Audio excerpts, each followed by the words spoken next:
Oh, what the hell? Uh, Um, huh? that was weird. Fuck. That Uh, was weird. well, Yeah. I clicked confirm, and then I got an error screen, and then the error screen went away, and it went on to the normal page that it's on. So I'm slightly confused. I'm just gonna Oh, I'm just gonna pull up the stream just to be sure. yeah, that's probably good. Uh, that's I don't see it yet. Yeah, hold on one second. Ah. Oh, hey, I see your stream. Fuck you. Oh, hey, Winter's streaming. Oh, wow. You. Can't believe that guy. Can't believe You. can't believe that guy. True much. That's funny as shit, actually. uh,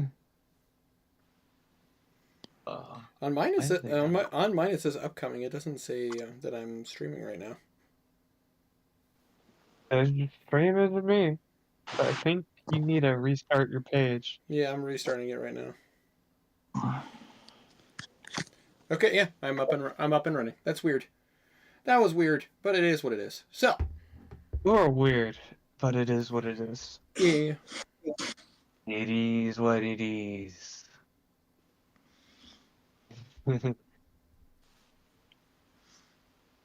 Oh, God. That is it.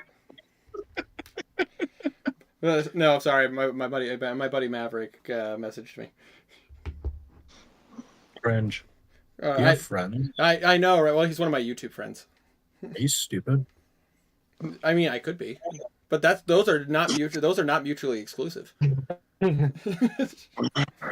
So, with that being said, we're about 2 minutes into the stream now. Gotta say, now that I know everything is running, what is going on, my frosty friends? My name is Water Castice, and welcome back, finally, to some more Discord Dungeons and Dragons with the Solaires, minus the Stray. Unfortunately, Stray is not with us right now. He is a bit under the weather, but we still have Herma, Tiny, Walf, and Wanderer. Say hi, guys. Wank. Wank. Guys? Oh God, I'm all alone. Um, guys? Um, guys? How? Guys? Hello. Whoa. I kill all of you. This is what happens when we don't play D&D for a month. Hi. I'm Hey, who's pushing play D&D for months? Well, I mean, we have played D&D, but I said we've done WoW every Tuesday. It's been close to a year, actually. It's been dude. It's been a whole year. It's been a year for me. It's been a whole It's been year. a year for me. So, You guys played last week. I say it's been a year. Honestly, this year has not been pleasant. No, everybody's miserable. Womp womp. I love that WoW typed in that he's that guy. Womp womp.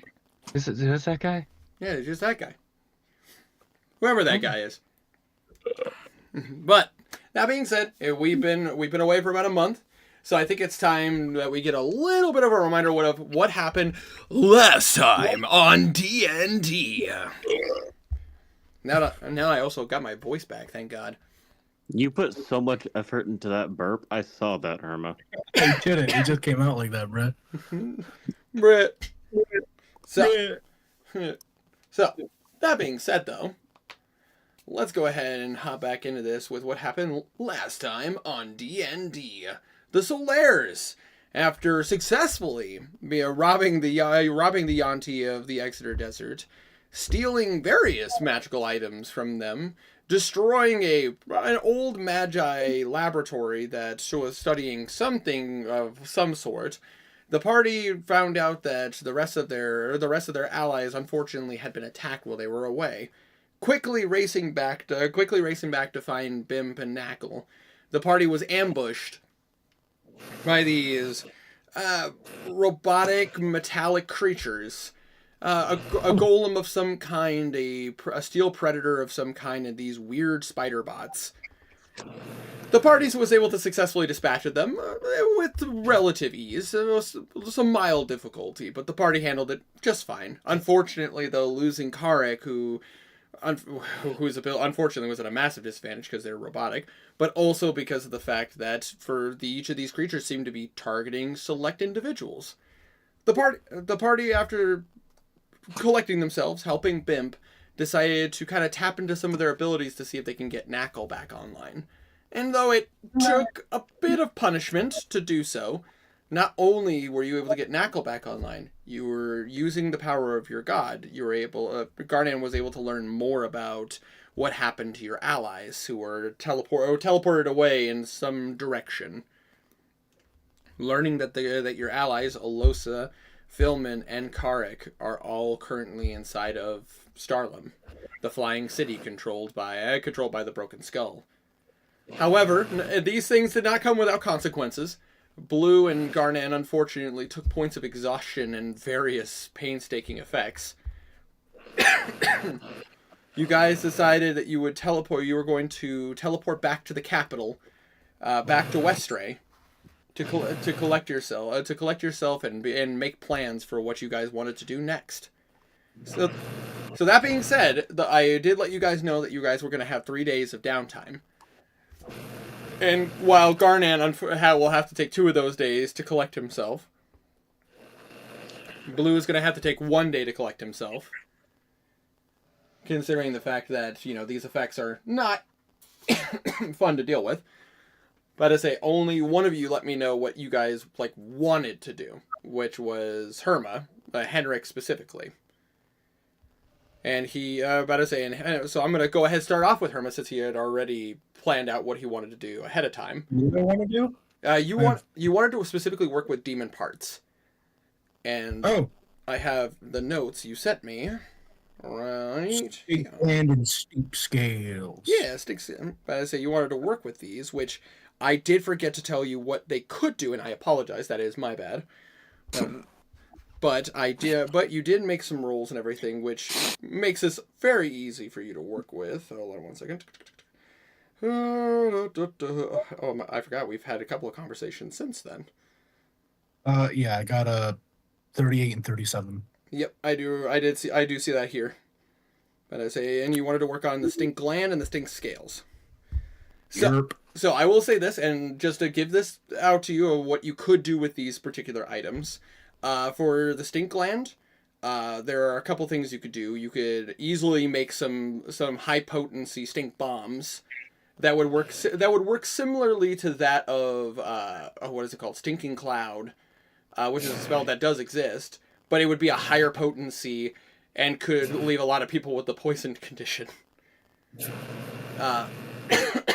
Another thing you could do with it is that you could essentially make a poisonous version of Fireball, which would be like one big bomb.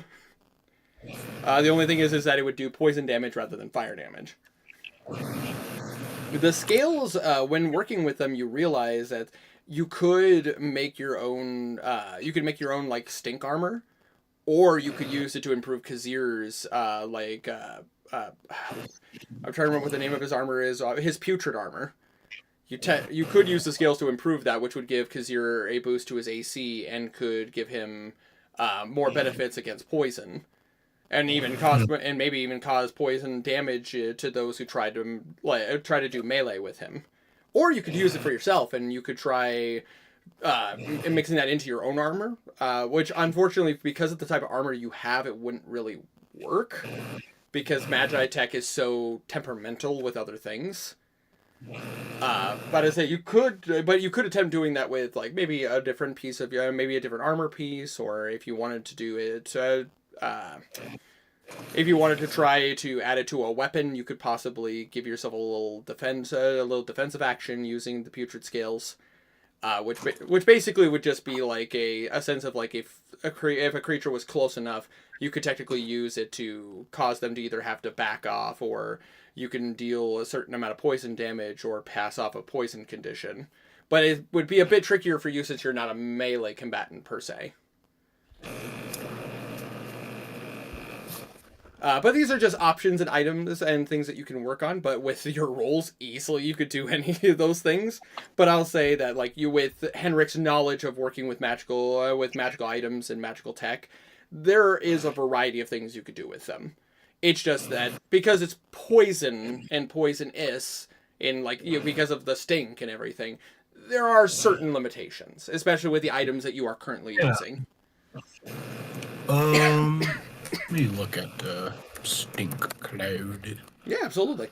It would be a higher. Just to let you know, you could make basically like stink grenades, and basically they would work similar to stink cloud, but they would be a higher potency. In other words, it would probably do more damage, and it definitely could cause them to take the poison condition. Yeah. Well, that's what you could do with that's what you could do with the putrid gland, with the stink gland. Yeah, I'll buff Kazir's armor with the stink scales. Alrighty, that is so I will write that down. I need to make Tinkerer's Tools check. Yes, you will have to make a Tinkerer's Tools check. Okay. Enhanceability.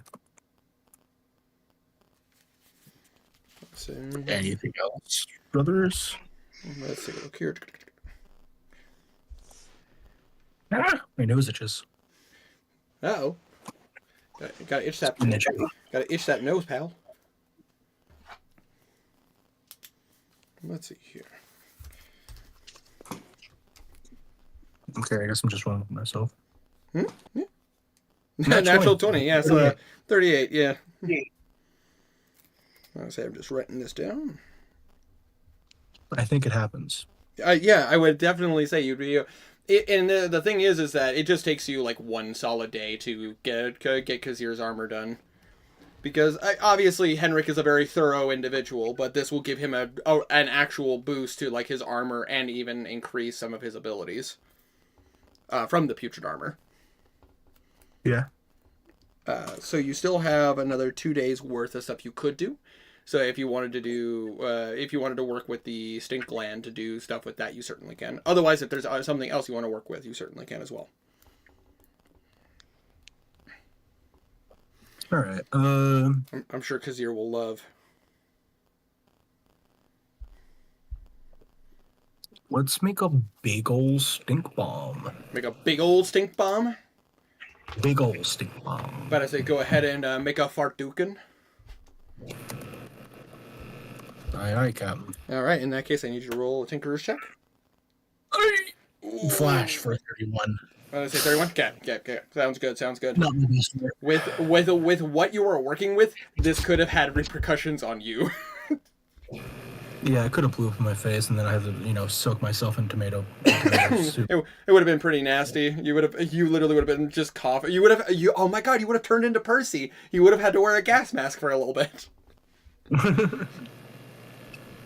I'm gonna say, but with a 31, that is a success. You don't blow up the stink gland and cause yourself to start to stink. So with that, you were able to successfully make. Thank you so much. I'm so sorry. I'm a little scatterbrained because I have all my notes and everything. Hey, now. I've been doing good lately. But I say today I forgot because I wanted to get started right away. But that being said, though, so you wanted to make the big stink bomb? Big. All right. I will send you the stats on that in particular. It is gonna be closer to it's essentially going to be a fireball spell with a slightly increased damage, but it does poison instead of fire. And it will have a DC to potentially cause the poison effect on your enemies. Will it linger like stink cloud? Yes, it will linger like stink cloud. It's gonna be it is only a one shot, but it will be a very potent one shot. Yeah. And I say that being said, with a 31, this one unfortunately does take you a bit longer. It doesn't quite take 2 days, but it takes a little over 1 day for you to successfully and carefully make it. Yeah. So you still have a little bit of a day left if you wanted to start a project, but I would say you wouldn't be able to finish a project. Let's just study the Hezro-Tongue. Study the Hezro-Tongue? Absolutely. Go ahead and roll me a. This is going to be specifically an Arcana check, for you to kind of test it and see what you could do with it. 28. 28. By God. I say, hold on 1 second. Let me pull up my notes on the Hezro tongue. Let's see here. I know you like tongue. That good mouth feel. Yeah, the good mouthfeel, dude. It's important. Let's see here. Oh, it's in my other book. It's all good. I got it right here. So what happens when you have like 6 books? Just full of various notes. Well, I bookmarked it. Thank you, Pass Casey. I appreciate you. Let's see here. Ew. Forethought? Crazy. Insane. Cringe. I could never have that as a DM. Ah, I see. So with the study of the Hezro tongue, you realize, better say, with it, you got a 28. Just to make sure I had that correct. With a 28, you basically learn how its natural resistances and how most of its abilities can be almost filtered through its body. You know that with the Hezro tongue, you could actually chemically break it down and create potions of poison immunity. But however, you'll have to make a alchemy check to determine how many you could make using the tongue. But it is a large tongue, so you could probably do a decent amount. It just depends on. But I also do have notes here that with the tongue you could also use it to. You could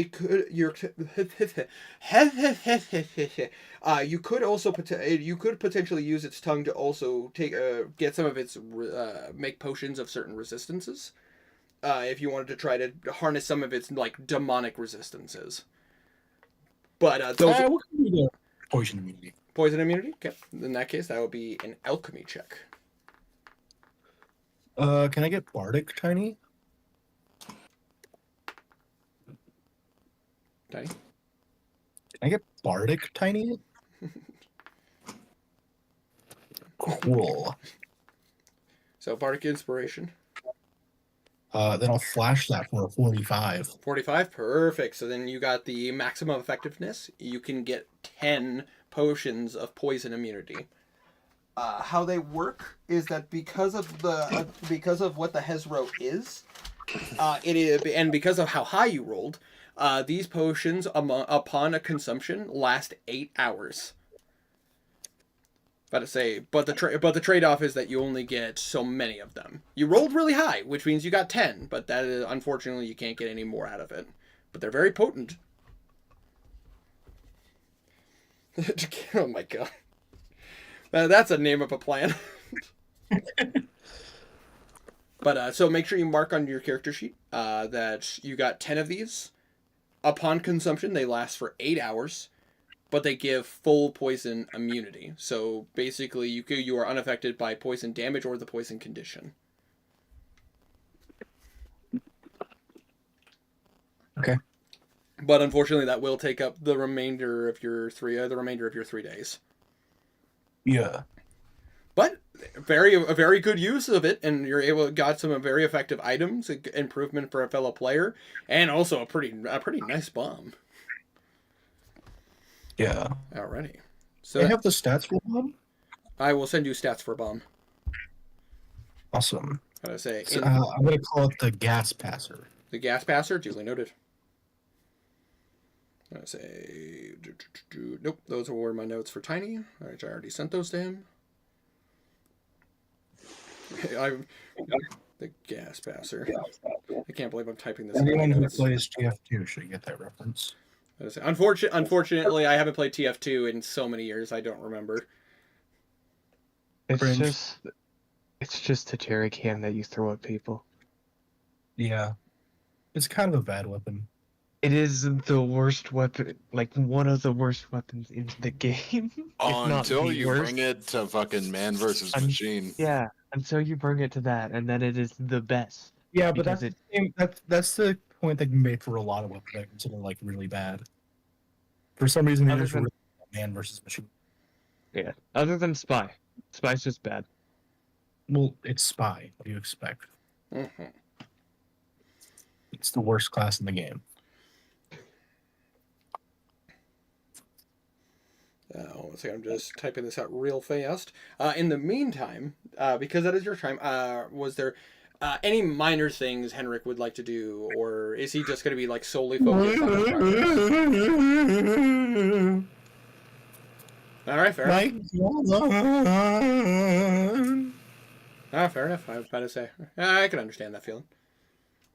It's broken. It's broken. Oh, my God.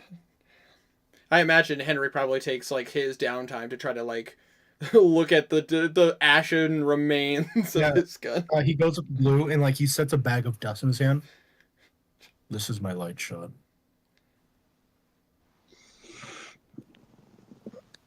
Can you fix it?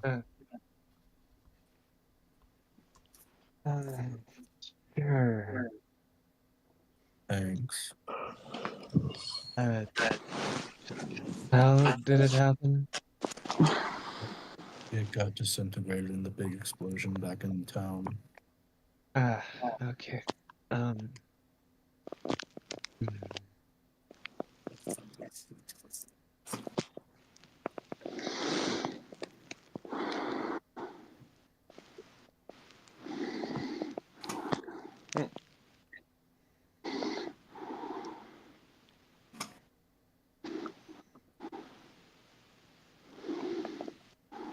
It got very quiet. Yeah, I'm. Oh, it's all good. He's making a lot. No, it's all good. I apologize. I just was making sure everything was good.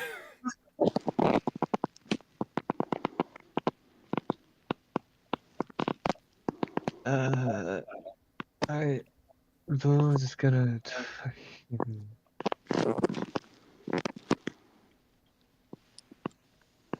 Since this, he's gonna use the Ring of Wish because that's the only thing that I would have to be able to do it.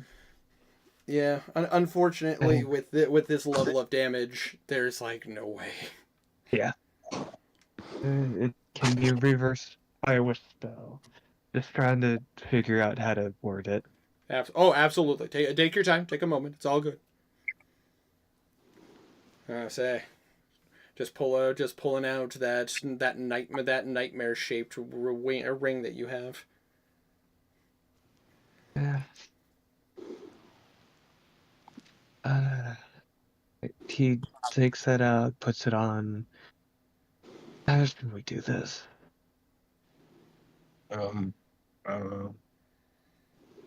Fiend magic, so I have to be kind of specific.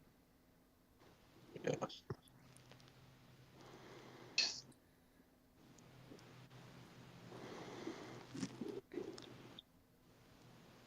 Just like.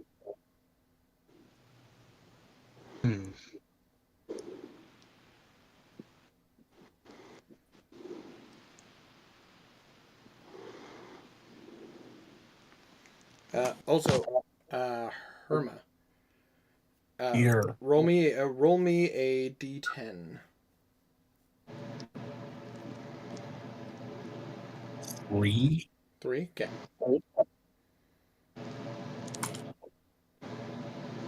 Why? Because this determines the amount of time that it takes. Don't worry, it's not actually 3. It's just I did high and low. If you rolled lower, then it would be a little less for the duration of how long the stink cloud lasts, and then higher would be it would have determined it would be an even greater amount of time. You'll understand when I send you the stats.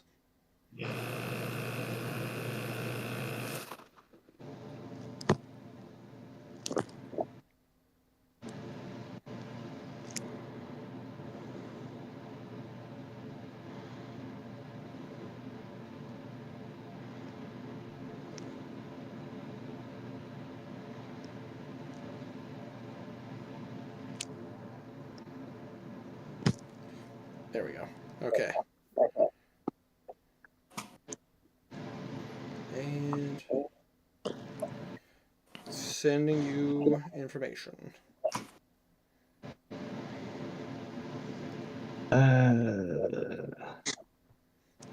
Is there difficulty coming up with the wish?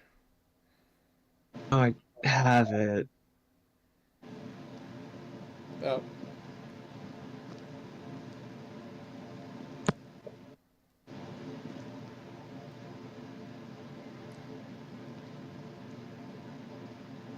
What's your middle name? Does Henrik have a middle name? No. Okay. So just Henrik Bluethorn. And I'm thinking like I blank for Henrik Bluethorn's gun, the light shot, to be returned to the durability that it was 2 weeks ago and be placed in Henrik Bluethorn's hand. I think that would work. I gotta say, is that Because go ahead. that's why I said blank, because I'm still thinking, because I think that would work. Because if I did like I Add said in of specific- the Solaires. Just to ensure there's no other Henrik Bluethorn. Solaire. I know Winter wouldn't do that to You- us, you but can, you like, know, make it unarguable. Just like leave the blank in there. Make it as vague as possible. Don't make it as vague as possible. See what happens. I don't make it as vague as possible. Make it super vague. Just replace the light shot, you know? That'll work out. Replace the light shot. I said like return to the durability, because if I said like return to the state that it was, it could just be, teleported back to the desert. I mean, the thing with you guys, I mean, I don't think I need to go say too much because you guys are veteran players. Devils are very specific. That's why I'm being specific. I just don't have the mental capacity for specifics. Sorry. I blank for Henrik Bluethorn of the Solaris gun, the light shot, to be returned to the durability that it was 2 weeks ago, and be placed into Henrik Bluethorn of the Solaris hands. I mean, that sounds good. And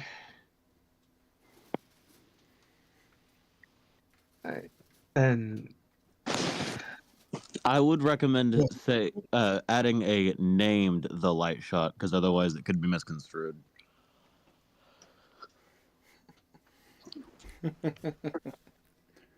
then it could just be a. Yeah, fair. Why 2 weeks ago? Otherwise, you'll because- get the original one. It hasn't changed. Has it not? Yeah. I thought it was the hasn't. one that was being upgraded. No, that's a different one. Oh, you have too many weapons. Maybe stop getting so many fucking weapons. Oh, Man, telling the I told you to, What- though. What else would you like? Because if it's 2 weeks ago, you still had it nice and good 2 weeks ago. it is 2 weeks ago, like the week that event happened. Mm-mm. No? Okay, it's a week before. It's Technically, it's 2 weeks before. It's been only a few days. it's only been a few days since it happened. Okay, then yeah, that works. Just like 2 weeks is. 2 weeks ago of the material planes time. Mm-hmm. Mhm. Because it could be 2 weeks Fey time, and that's stupid.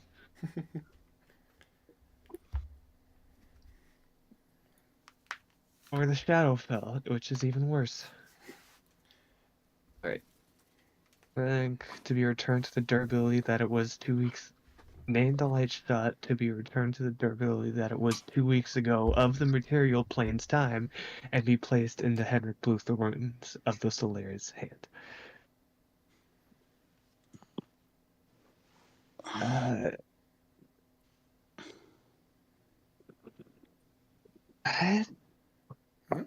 I mean,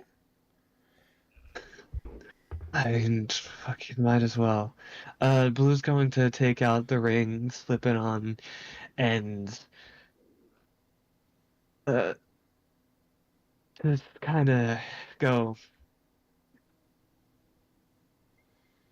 I wish for Henrik Bluethorn of the Solaris gun, named the light shot, to be returned to the durability that it was 2 weeks ago of the material plane's time, and be placed in Henrik Bluethorn of the Solaris hands. as you say and mutter those words, you watch as your ring lets out a very hellish neighing sound. But I say, as you watch the flame from the flame, like one of the fiery eyes, extinguishes, but Henrik, you watch as the ashes of your weapon start to morph and change. Suddenly, you watch as hellfire takes over it, and you watch as the gun reforms back to the state it was 2 weeks prior, and as it finishes reconnecting and remotioning, it falls directly into your hand. The light shot has been reformed, and I will say this, but I am upset that I have been foiled, because that was my big trick of just like 2 weeks of the material planes time. I'm like, damn it. I was full of the thing about devils is that like the devil is in the details, and I was like sitting here going like, oh man, they're gonna do it, and then as soon as he said of the material plane, I'm like, shit. You gotta be specific, hyper specific. With devils, you have to be hyper specific. Like far too specific than seems sane. Respect. No. In all seriousness, Tiny, respect. It was like, if I did 2 weeks ago, I asked 2 weeks of fade time. That's true, man. Like, the thing is that if it would have been, and also to give a caveat to Walf, because if you would not have said the light shot, he would have given you a gun. Just a gun. Done. I'm gonna say, yeah. Nice. Gotta say, devils, man. Like, they're kind of dicks. They're kind of dicks and assholes. Kind of. But they're fun. They are fun. They are Kind of. very, very much dicks and Kind assholes.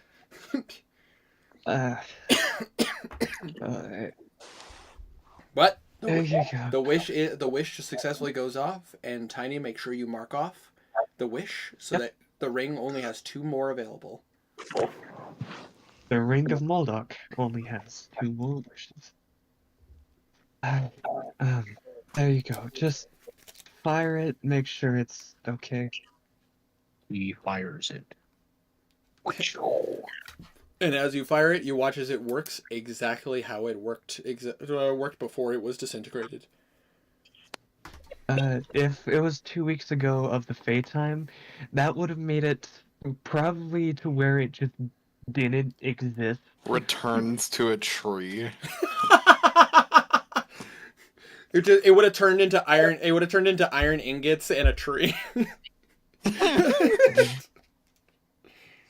Iron ingots, gemstones, and a tree. Would have been very pretty looking. Yeah. Yeah. No. Good. I literally when Herma brought up, it's like, yeah, you could use this to make a wish to bring it back. I'm sitting here writing like, okay, so this will happen if they say this, and this is what will happen if it says that they say that. What would have happened if we were as vague as possible? Oh, you would have been punished to shit. When I told Tiny straight out when he got this ring, it's like, it's no strings attached. Like, they're not trying, like, it's not like Moldok is getting anything out of this. But I say, he is not purposely trying to screw you, but he is still a devil. It is still fiend. Yeah, it's still fiend magic. It's still fiend magic, and it has to follow a specific set of rules. Yeah. This isn't Jinn magic, where the Jinn is actually genuinely like a kind creature that would give you this wish. This is a devil, and they're just like, I mean, yeah, you'll get a wish, but yeah, I'm still a devil. Alright, go back to your work. Yeah. Thanks. Appreciate it. Alrighty. So while Henrik is off doing his stuff and he's working on his projects, which one of you guys would like to go next? Do either y'all got anything you want? Not specifically. I mean, I know Belwraith would probably teleport to Hadstow to spend his time off of there. Absolutely. Go to family. I know I wanted to do something, but I didn't write it down, so I don't remember what I wanted to do. Uh-oh. Well, Well, Walph. You're gonna have to think about what Garnan. Well, Garnan does have to spend 2 days recovering. I though. know it was gonna be on the final day, so And obviously, Tiny Blue's going to have to take 1 day to finish recovering. Yeah. Big old folk shoe. However, in that day that you're recovering, you do get a visitor. Who's visiting me? You actually get 2 visitors. Hell yeah. But I say you get visited by Roland, who is taking time from his duties to come and visit. And the other person who comes with him is your mother, who. Oh, But I say, which now at this point, you are definitely seeing a baby bump. seeing Roland walk in, he just kind of gives like the nod and welcome. Seeing the mother, he kind of just looks at her. You shouldn't be here. I know, but you watch it like you at least you see that she kind of like motions in. Roland's been keeping me informed, and I heard that you weren't feeling the best. It's been a stressful couple of days. I can imagine. How Roland didn't pick up when Blue tried calling him, right? Yeah, Like it unfortunately, was midnight, yeah, so it was midnight. So while on the day that you were finally recovering, like Roland was made aware of your arrival. However, he told your mom, and she was just like, "Well, I'm gonna come too." okay. I mean, she is a master magician, so Yeah. But Blue's still worried. How about we take this conversation somewhere else? but where to, Blue? I mean, we are in. My dungeon, that way no scrying or anything works. Fair enough. In that case, lead the way. Who's gonna get up, kind of floating, because he can't really walk well right now. But you can fly, though. But he can float. And he goes to the door, puts up the dungeon, and heads on in. Oh. Absolutely. So you set up the dungeon and you mutter its magic word. Yep. And as you do, as you open up the door, you see the door that goes directly into the dungeon. How long do you two have? Well, I'm currently in the capital speaking with the Queen, and your mother is here because. Well, let's have this discussion in the dungeon. He nods and heads on in. As you come in, as you all enter, I assume you guys like go to like one of the meeting rooms or like one of the chill chambers that you guys can actually like sit down. Yeah. He kind of made like the second level that would be the dungeon. There's a good portion that's just chill room. Yeah, absolutely, like an actual like comfortable like lounge room. Yeah. Absolutely, It's absolutely. like next to the memory hall. That's very Blue. I understand.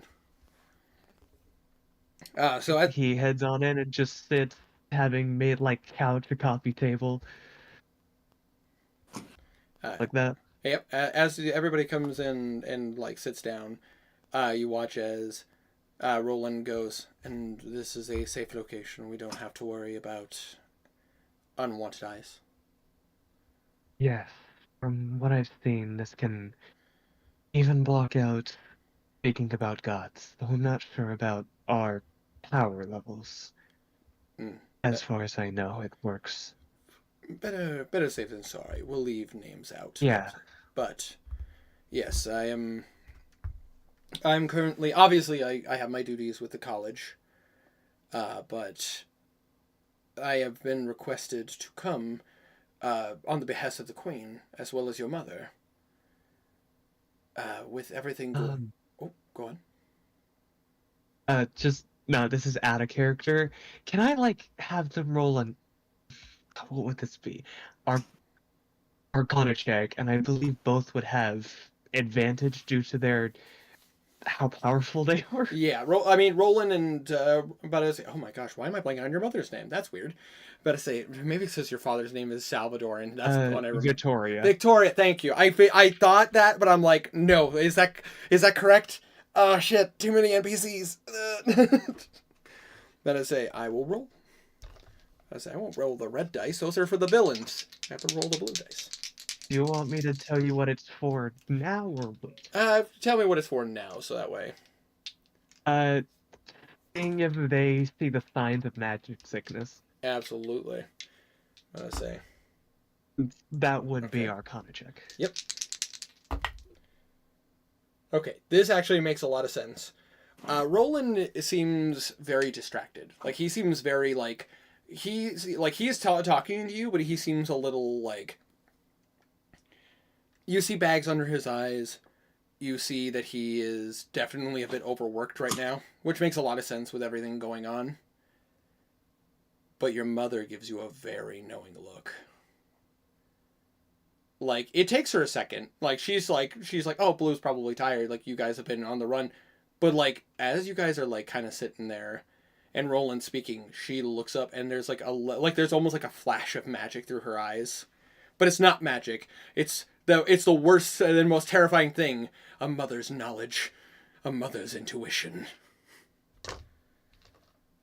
But Roland continues speaking as your mother is staring at you. Your mother and I have been contracted by the Queen. Because of the fact everything that's going on, we figured this would be a good time for the Queen to take a little bit of a trip. A safety precaution, if you will. It's Go on. it's going to get hectic after about 4 days. I imagine. It's been chaos everywhere, but the thing is, we got a reply from what is her name? I know I spoke with a Michael from Oshana. Oh, yes. Yes, we've been speaking with the representatives there, and they extended out a invitation. Evangeline, that was the name. That was her name. She had extended out an invitation to the Queen, in essentially as a diplomatic meeting. But the truth of the matter is, we're a bit worried. Dame, as we told you, Dame's mount, Bine had returned, but Dame has not. It is normal for him to, at least according to Kevlar, it is normal of him to kind of, he may have gotten into a bit of trouble and he had to make his way around. But at the same time, just for precautions, because in case he's being followed, we figured it'd be best if the Queen was away. But not tell anybody, if you don't mind. I don't mind. We were willing to share this information with you because we knew we can trust you. Obviously, I can trust the rest of the Solaris, but the fewer the people know about this, the better. Especially if people caught wind that the Queen was gone. Yeah. It might cause a bit of a panic, but at the same time, precautions need to be made. And with the enemies you guys have made, and how our forces have started to present a problem for the Broken Skull, we're all a bit worried about the actions that they'd be willing to take. So, that being said, we are planning a trip. We're planning to teleport. Well, we're planning to teleport to the edge of Atharia, and then take a boat to Oshana, And it's a good opportunity to be able to meet with the leaders. And this would be the first time that the leader of Oshana met with a leader of Atharia. But on the bright side, it seems that we're coming as allies in comparison to what could have been a very difficult conversation. And we have no one to thank but you guys, considering you're the first ones of Atharia to establish a connection with them.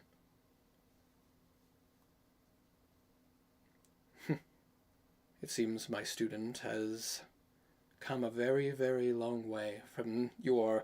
And you watch as he kind of comes up and ruffles your head. Than me having to pull you out of the drunk bin how many times, Blue? More than I could count on my fingers and toes. That sounds about right. But it's good to see that my student is, And you watch as he kind of leans back. My equal has been making waves in every place that he's gone. Considering all things considered, you and your allies are probably more powerful than I am now.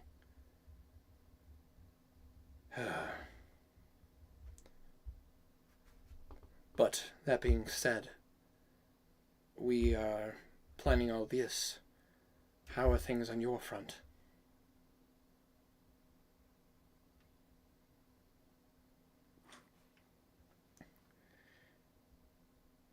You want me to tiptoe around it or straight honesty? Yeah, I think you should be straight honest, considering the fact that I can tell you've been dabbling with magics beyond your comprehension. And you watch as like Roland kind of looks at her, and then looks back at you. Looks back at her, and looks back at you. Excuse me. Don't leave out any details, Blue. Okay. Where would you like me to start? Let's say, for the sake of brevity, how much are you willing to share with them? Everything. Everything, including Everything. including the Moloch information. The wish that he made for... Oh, yes. Okay, just because I'm just asking the question of how much you share, because like there might be some things you're like probably best they don't know. You know what I mean? Like it's good to ask these questions, and better say to see how much Blue is willing to share. He's not leaving anything out at this point. Okay. He's not saying the name of the person, but he's saying Kazir's an idiot. He said Kazir's an idiot, got himself trapped in a puzzle box. But I say a very powerful devil is free. Yeah, and I guess is going to fuck in another continent. I don't know. He's off doing something either grotesque, gross, or both at the same time. Yeah. You watch as Roland kind of takes this all very, like, straightforward. I mean, you've known Roland your entire life. Like, he has always been somebody who takes everything at face value. He can take a lot of information and be able to adjust accordingly. Roll an insight check. Okay. Insight. Okay, not my best, but it's fine.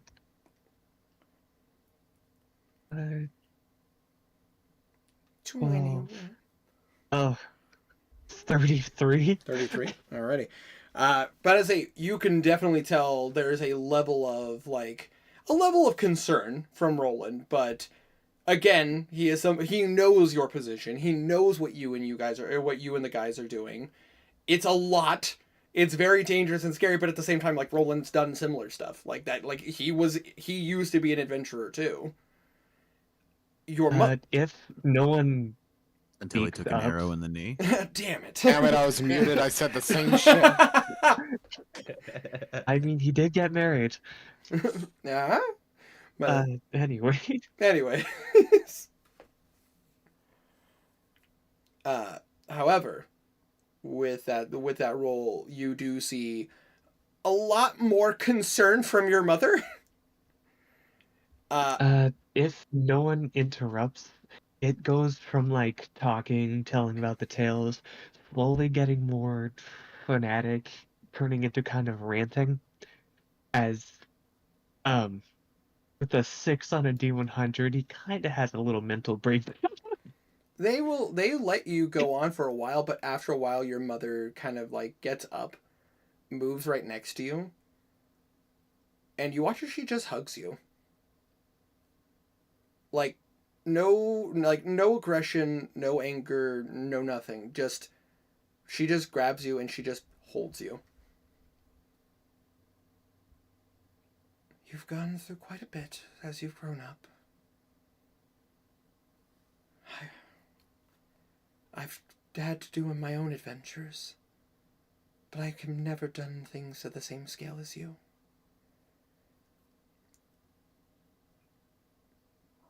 There's a level of me that does envy you, Blue. So much you have been able to accomplish. So many people you were able to help. You and your band of misfits, your party members who are equally as powerful as you. Without you, so many people would have died. Without you, so many people would have struggled or been in grief or even enslaved.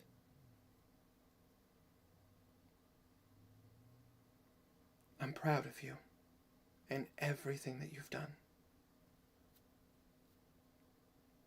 And she just holds you for a while. Unless Blue chooses to fight. He doesn't fight. He just kind of goes quiet and leans against it.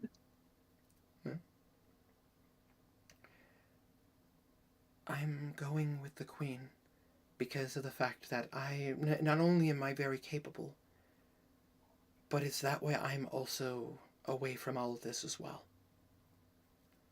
I don't want there to be any chance that they could hold something against you. And while we may have had our issues, and I've been far from a good mother, I don't want to be in the way of you accomplishing your goals.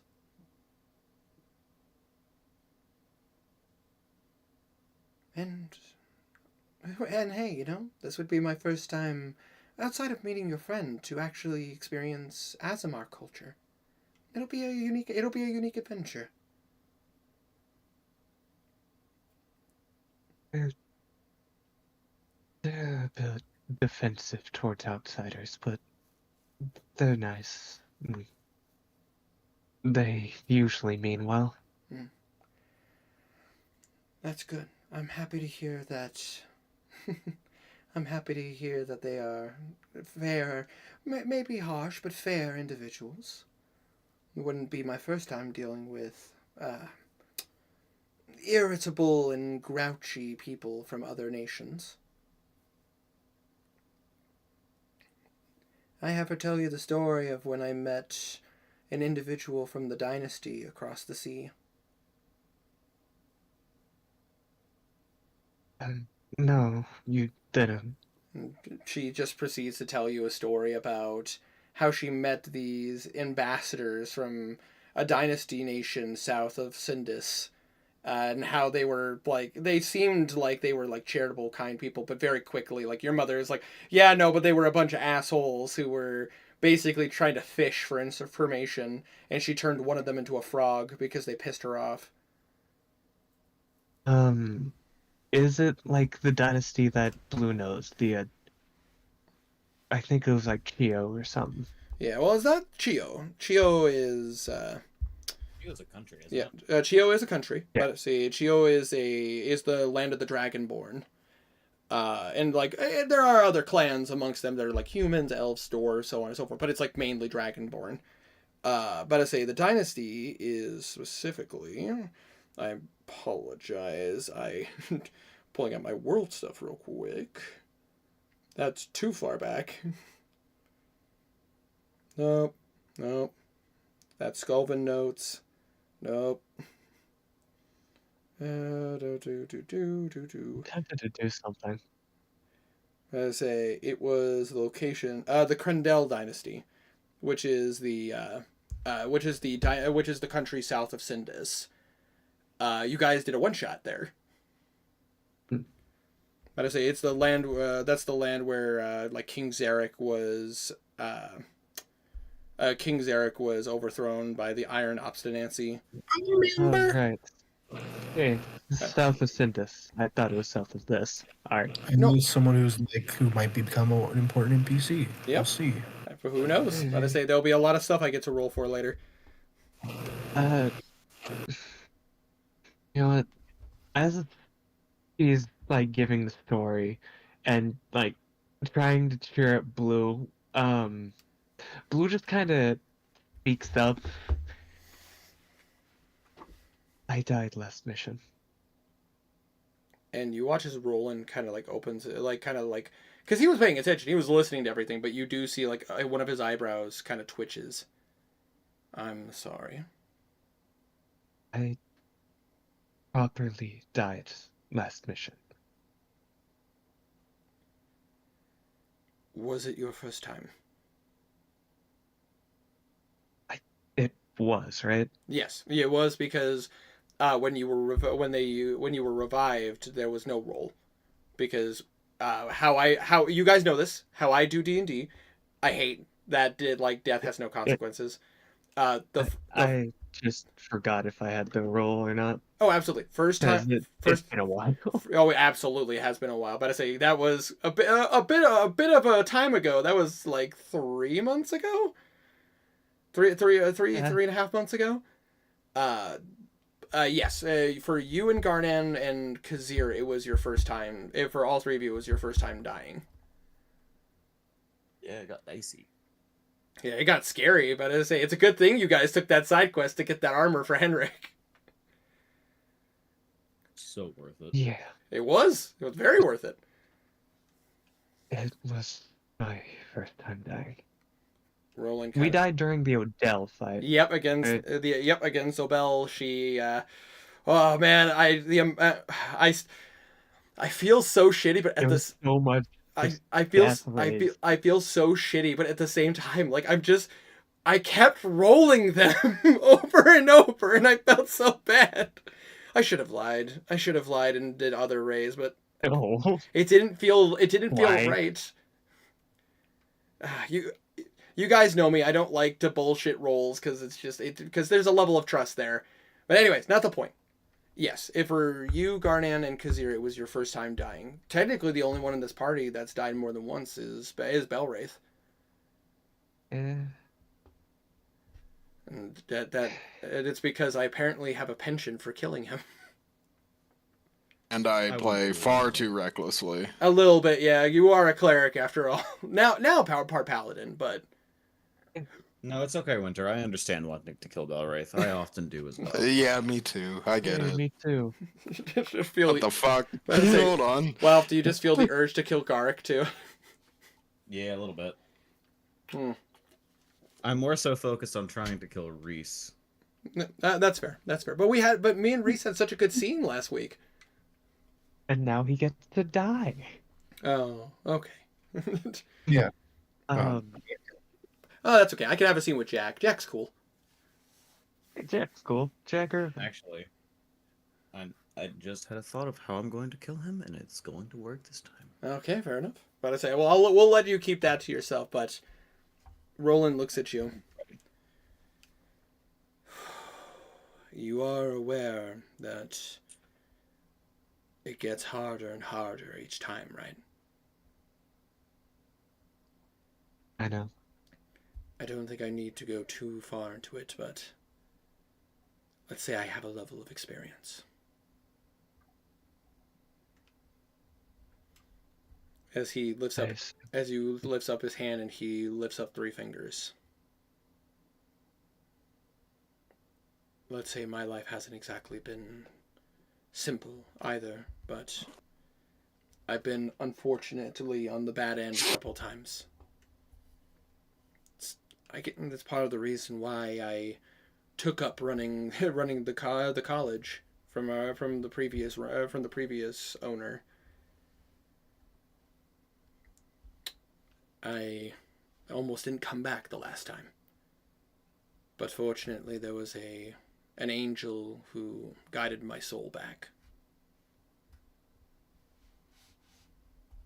So I, rather dicey.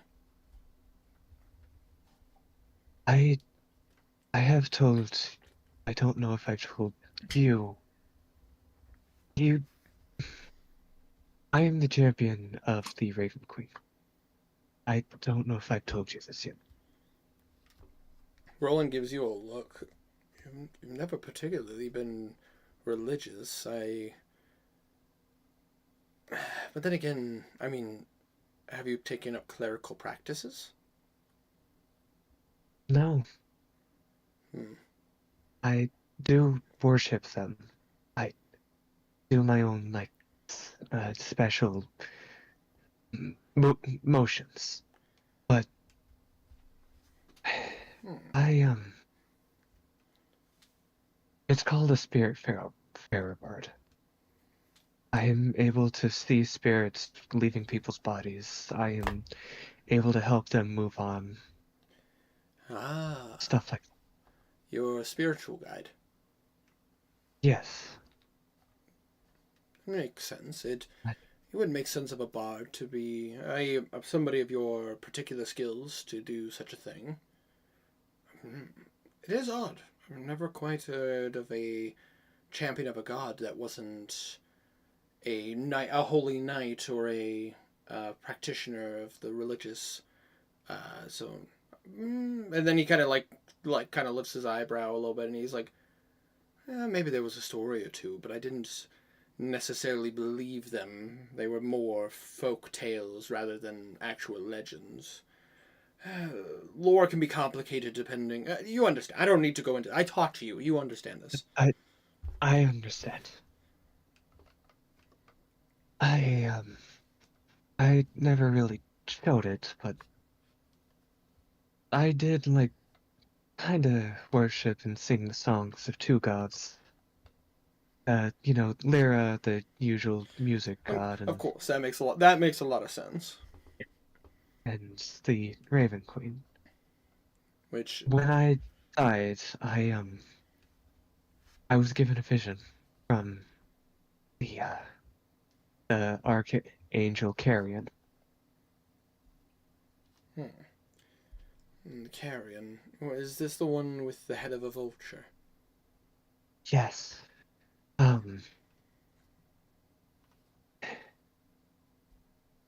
I'm glad that you and the Queen are leaving.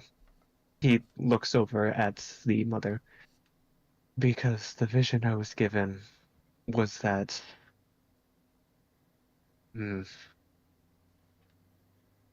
he kind of looks at Roland. Valis, not finishing the name. Hmm. You do remember him, right? If you were speaking of a former colleague of mine, I am aware. They are going to be moving a war towards the capital. I'm not sure when, but from the amount of times that's passed, it's more than likely soon. If that's the case, then maybe we might end up expediting the Queen's movements. We'd rather make sure that you are all situated and good before we do so. Obviously, I assume you guys will want a meeting with the Queen before you take off in any direction. I was planning on trying to get a meeting after I rested. But we will be sure to speak with Baron Kevin about making sure that everything is that we double up security. Make sure military forces are prepared. If they are going to take a fight here, we need to try to protect this place as much as possible. Yeah, when talking with the main, during our last expedition, he did say that he was sending some elite guard towards the capital, That is good to since hear. we helped him out. Any extra defenses can go a long way. It's one of it's been one of the most challenging things. I mean, you know me, I've never exactly been the military type. My specialties lie in lore and knowledge, and I can still fight to the best of my abilities, similar to any other high level bard. But at the same time, I'm not exactly built for tactics and strategic battle. I'm gonna say I've always been support. Well, I was kind of forced into the role of tactics and patient battle. I imagine. Uh, But at least you've had good colleagues to assist you in your endeavors. yeah, that was helpful.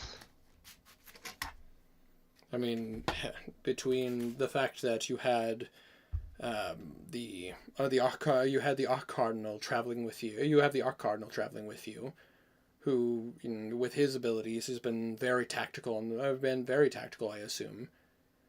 Your friend Hendrik, who, or I apologize, your boyfriend. You never. Fiance. Fair enough. Fair enough. I apologize. I was not given your. You never really spoke specifically about the details of your relationship.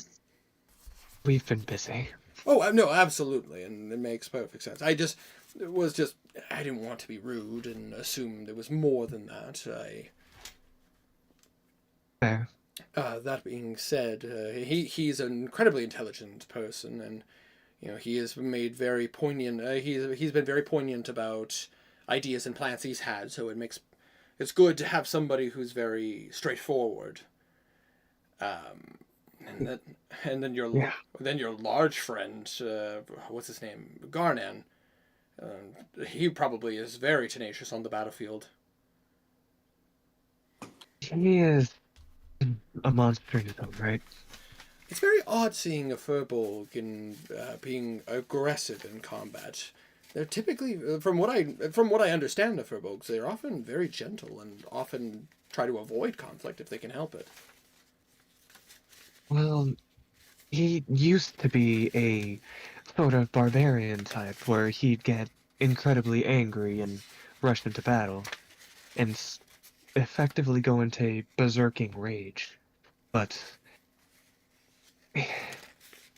the gods have been looking favorably upon us, and he is a champion of another god. Interesting. Which one? I can't remember. Savros. Yeah, Savros. He is the champion of the god Savros, the god of fate. Oh, interesting.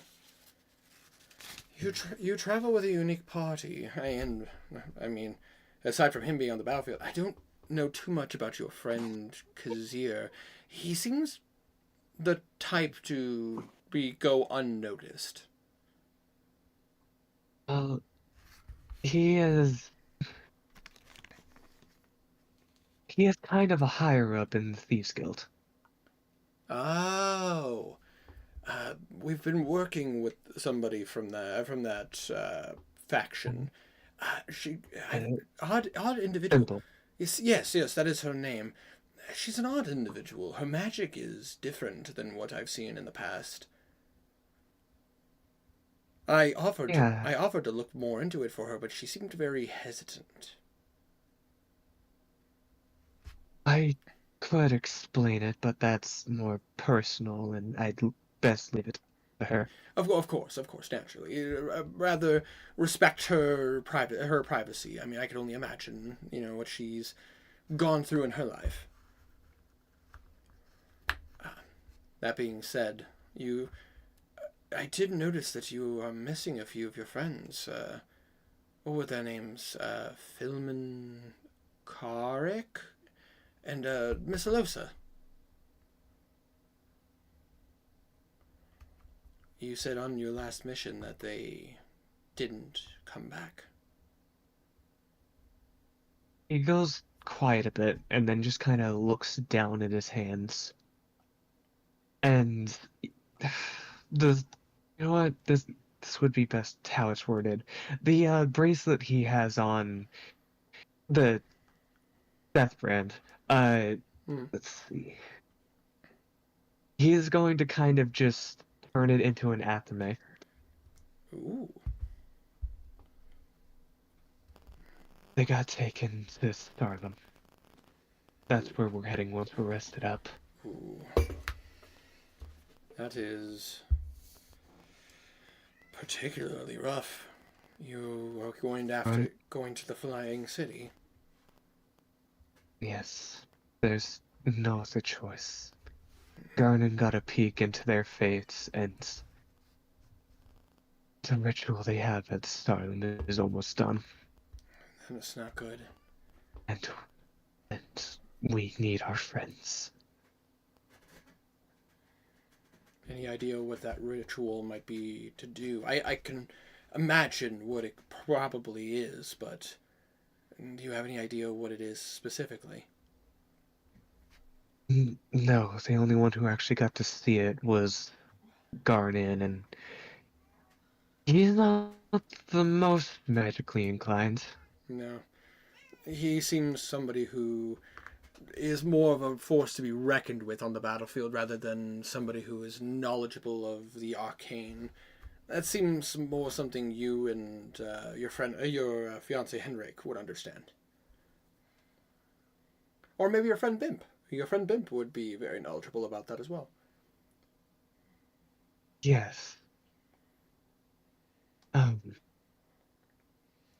how long do you two have? Like, and how much free time? We have, well, honestly, we have plenty of free time. We are simply awaiting for the Queen to be prepared to make the trip. And until I get an audience for the Queen, he's gonna get up from the couch. How would you two like to watch a, essentially go to the theater with me? Your mom just kind of stands up and she looks at you and with a smile. A trip to the theater sounds like a great time.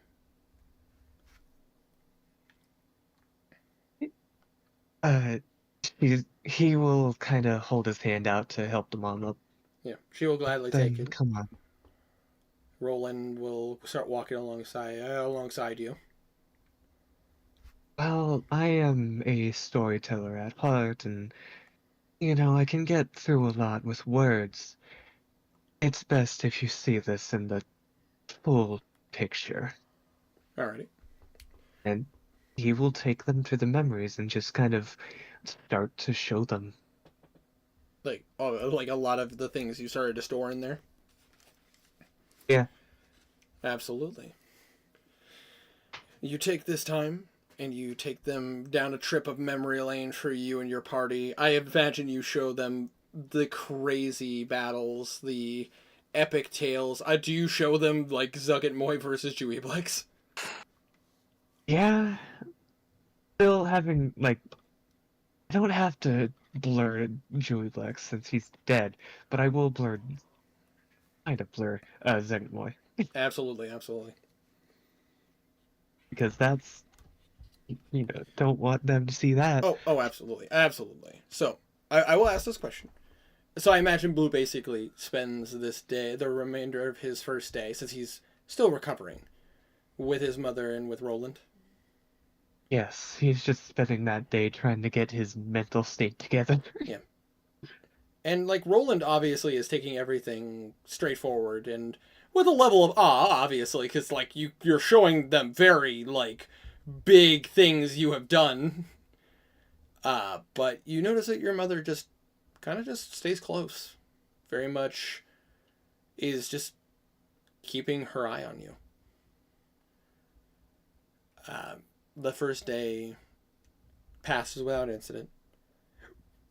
And even before she leaves, like, you notice your mother just kind of she's like no insight necessary. She's worried, but obviously, as any parent would, she knows that she can't stop you. You got to follow your own path. But the next day comes. You are well rested now. You feel better than you have been, and you finally kind of catch your breath to the way you were before. You know, the whole incident with the Raven Queen and with Helm. That being said, you have 2 days of you have 2 free days, Baloo. What would you like to do with it? Er,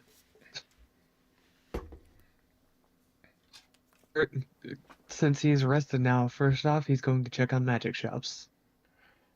Yes. With your magic shops, you kind of catch up with them and you speak with them. They do have a cut percentage to give you, as they have started making money again. They ask you if you want the money or if you rather them put it through the proper channels to be put into a account for you. Just money, like, on hand. Okay, absolutely. But as you can mark in your character sheet that you have gained 3,500 gold pieces because of your your high percentage ownership of the magic shop.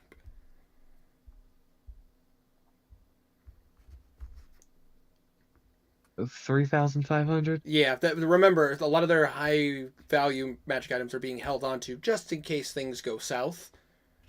But they've been selling some of the minor stuff and like selling potions and whatnot, and that's been getting them a bit of. And this is accumulated from the various magic shops.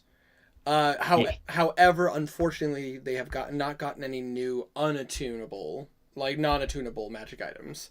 They are hard to come by, and with everything going on, they're making more money off of selling like minor magical items and potions.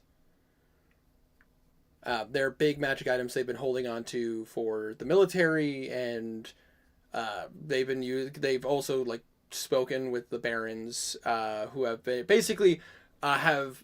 are willing to what would be the proper term for it, reimburse the magic shops for anything that they contribute during this time of war. There. Any potions? Yes. About to say, between them all, because again, potions have been selling, which makes sense because the military is on the move. They have a total of 6 regular potions. They have 3 greater, 1 superior, and 1 supreme.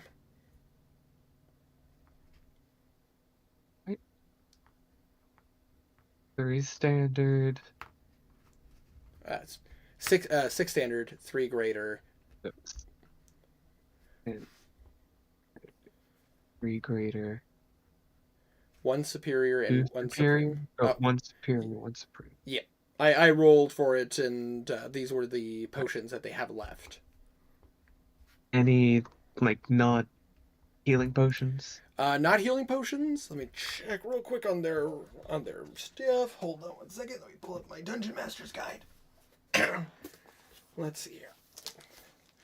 I could have a notebook of all this, but then sometimes I wouldn't find what I'm looking for. Let's see here. Nope, this is not the page that I need. There we go. Okay, so the magic shop, Blues Magic Shops. Here we go. Currently, they have they obviously have some potions of water breathing. Very common, very easy to come by. But I say they have one of them does have a potion of fire giant strength. One of them has a potion of oh gosh, what is the name of this? Oh gosh, it's a weird name. Do I have a reference page number? Yes, I do. Oh, thank God. Okay, hold on 1 second. Let's see here. Nope. Nope. Nuh-uh. No. That is not. No.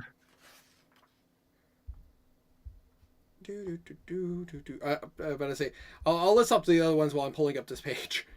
But I say, one of them has a potion of climbing, which obviously does what it says. But I say, gives whoever is drinking the item to give them a like a climbing speed. But I say, one of them has a potion of oh god, why do these have weird names? A potion of longevity. Apologies. What's that? So a potion of longevity. When you drink this potion, your physical age is reduced by 1d6 plus 6 years to a minimum of 13 years.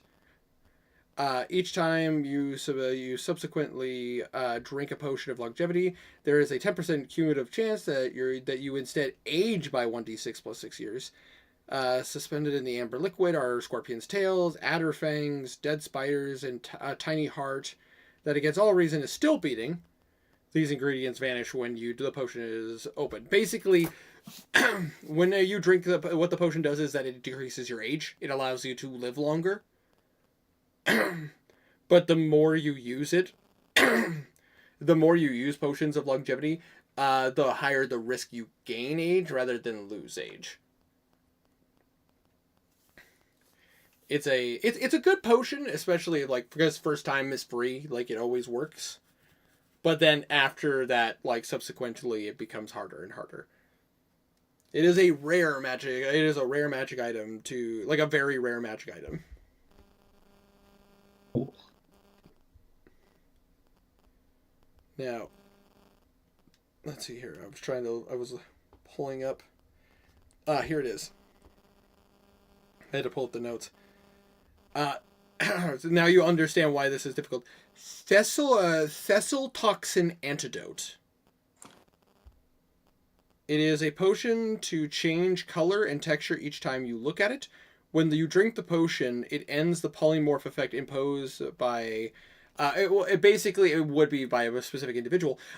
If a creature is polymorphed or like somebody uses like true polymorph on you, or like maybe you got cursed and a true polymorph spell affects you, Thessal Toxin's antidote actually can cure true polymorph and allow you to revert back to your original form.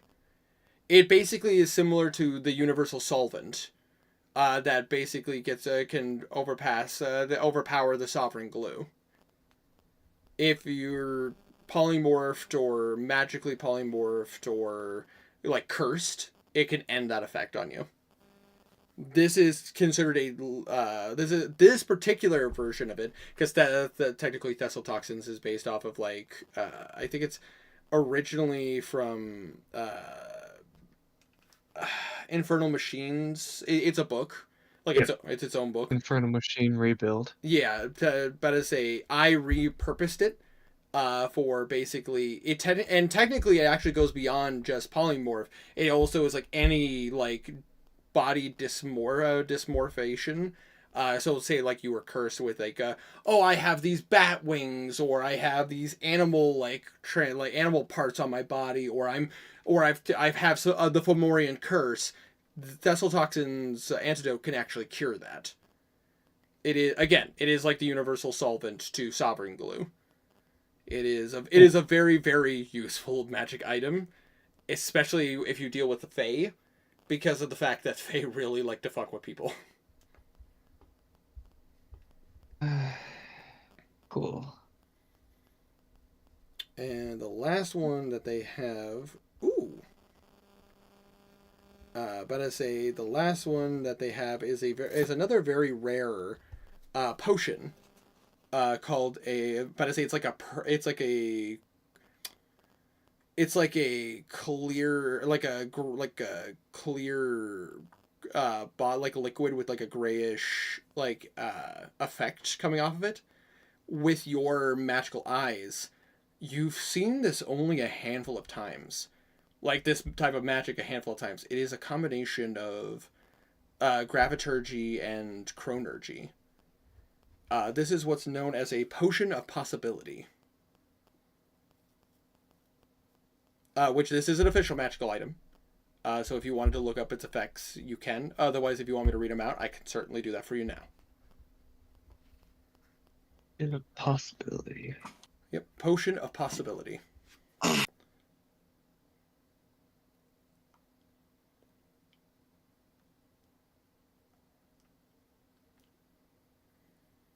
Oh, there you are. Never mind.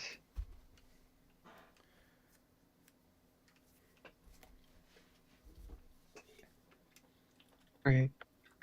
Karma had a heart attack and died. Uh Oh oh. no. Oh no. Irma. There it is. So, bit of your fragment.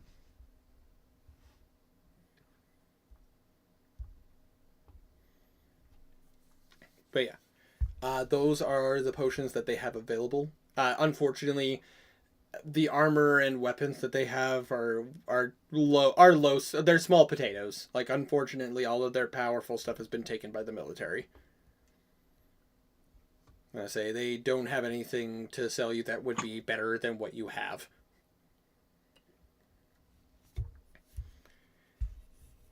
A potion of possibility is like having lucky.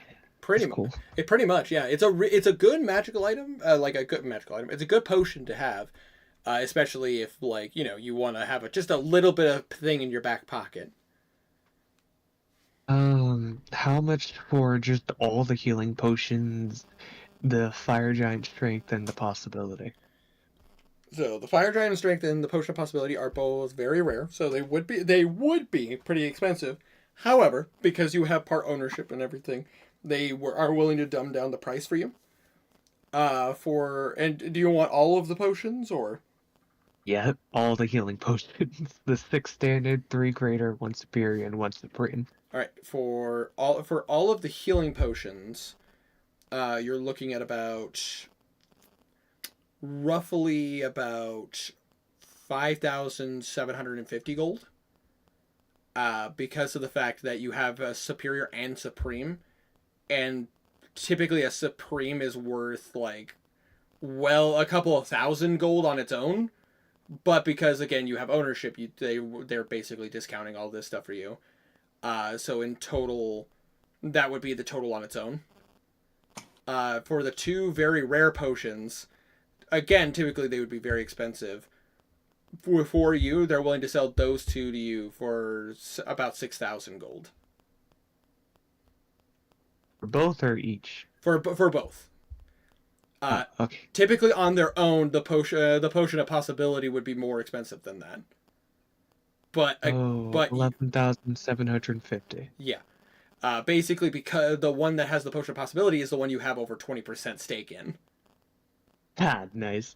So you have basically they're very kind to you because you also paid them from time to time. So like I've told you, good karma comes back, and they're willing to give you goods and at good prices because you treat them well, and because you typically don't rip them off. Usually he gives them bonuses. Exactly. It's very much it's very much the karma system from Fallout. Like you treat people well, they'll treat you well. Then he just gets all the healing potions and those 2 rare potions. Absolutely. And make sure you mark off the money off of your total, and you can add those potions to your inventory. Already did. Sounds good. Was there anything else Blue would like to do with his time?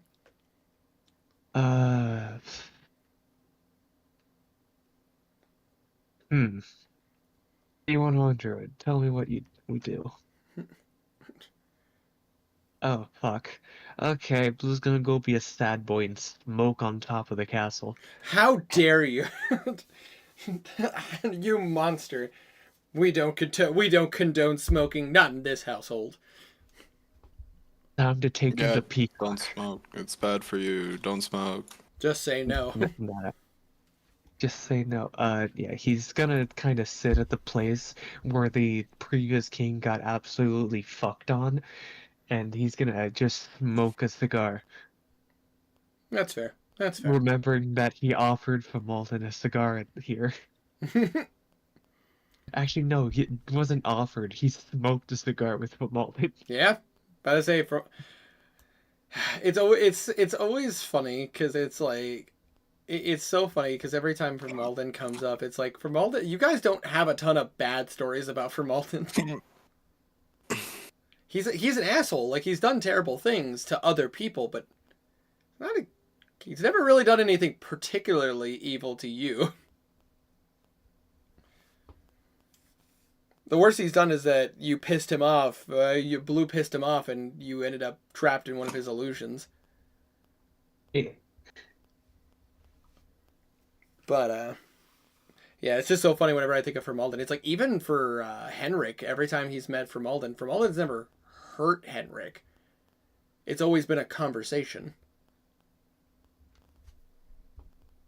But that being said, though, you take this time to smoke and just kind of... I imagine Blue's just taking time and reflecting on shit and, like, kind of going down his own little memory lane. Blue's effectively just spending this time, like, planning, sitting on top of the castle. Absolutely. And was there anything else Blue would like to do? Because technically he would still have one more day. Or would Blue just be taking this time to, like, plan out stuff and kind of think on, like, okay, this is what I'm going to talk to the queen about, and these are the things that I want to do, and like, you know what I mean, like almost like a presentation, like planning out your words. Essentially that. Okay, fair enough. Better say. Obviously, like, depending on what any other person in the party wants to do, if you feel like, oh, I'm free this day, I can jump in and help out with something, you certainly can just speak up. Yeah, he's just gonna kind of leave the rest of his time free. Other than he's gonna kind of try and, nobles usually have like their own personal mercenary groups and guard, right? Yes, they do. Blue's going to stage a performance in the nobles district to try and get the nobles to help out with, protecting the capital. Absolutely. Go ahead and roll me a performance check. Alright, time to fucking put everything into this. Let's see.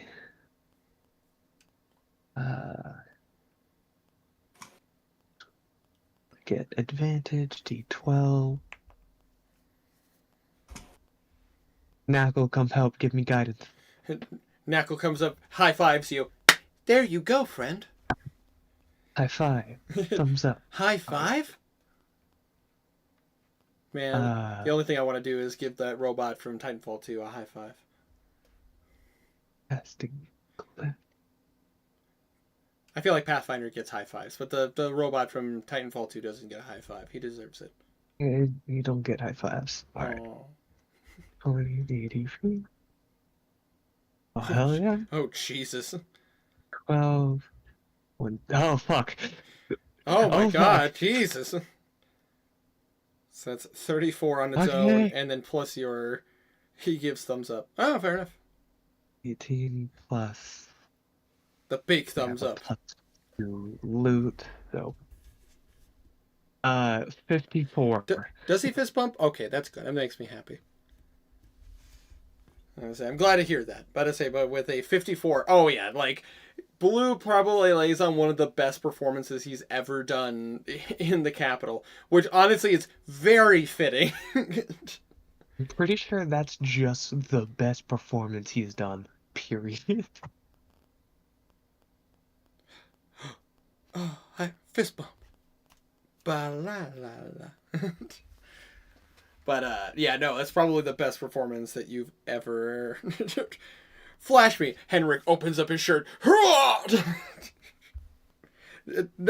like your attitude. Not what I was asking. But with that performance, That's exactly what he's asking. that's exactly what he's asking for. Would Henrik have a hairy chest? I'm curious. Or would he keep his chest like shaved? Pretty sure it got burned off. Henrik is the kind of nerd that would keep it shaved. I mean, It's for aerodynamic purposes. So he doesn't clip it when he's working. that's fair. Yeah. The acid tends to burn it off. That's fair. That's fair. But yeah, no, Blue plays like a performance to be remembered. And even it's so much more fitting in the noble district near and with the college off in the distance. Really shows that Blue has come a long way from his days as a student. With that high of a check, well, for starters, yes, like the nobles are very much enjoying themselves, and Blue is such a master of genres. I imagine he can mix it from party music to classical music to like basically something all audiences can tend to enjoy. He's using the conductor stick, so he is the orchestra. And it's just an absolutely ridiculous performance. But I say with that, I would say you are successful in your mission. A lot of nobles are willing to go as far as to say like they are willing to allow members of their militias and their private security to get involved with the protection of the city. However, they do say they will fight you on we need to keep a few for ourselves because we are still, even though in times of war, nobles with who make a decent amount of money are still often very much targeted, especially from bandits, which is why they have the militia groups in the first place. No, he understands. Better say, but they are willing to let their militia groups like allow members to kind of break off to be added security for the city, and some of them even take on the role of being like personal protectors and extra personal protectors of of Castle Westray. To just to make sure that nobody gets too close. Blue is going to ask if like the Queen or anyone has a sending stone to the Solar Eclipse Guild. You speak with as you like kind of speak with people, you get you actually he would be available. Kevlar comes to see you. Okay. Blue, long time no see, my friend. I am exhausted. Please tell me you're here so that we can get a drink. I do want a drink, but I need some help. You're killing me. Okay, what can I help you with? I just need a sending stone to the Solar Eclipse Guild. Oh, that's it? Oh, that's so simple. Okay, thank goodness. Yeah, and then we can drink. Oh, thank the gods. Guys, listen. Me and my brother, we need to go and speak on strategy and business. Let's just walk with me. Okay, let's go. Let's get out of here. He will. It's just that. He will walk you away, and he will access one of the communications towers of Castle Westray, and he will. But you watch as there's a decent amount of stones, but they're like the labels are written in code.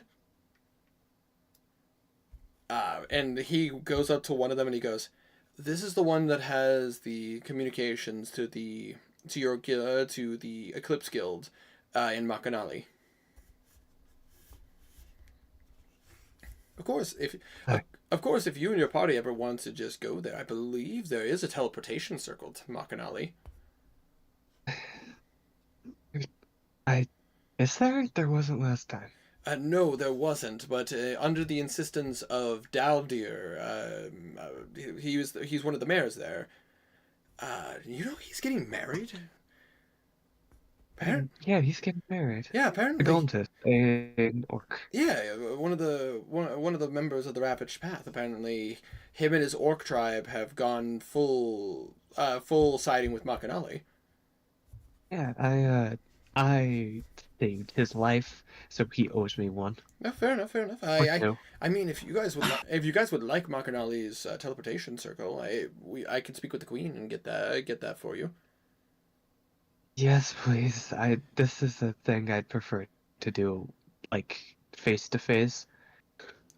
Obviously that will take a bit. Your sister is a bit busy with a lot of stuff right this second, but you guys were wanting a meeting with her anyways, right?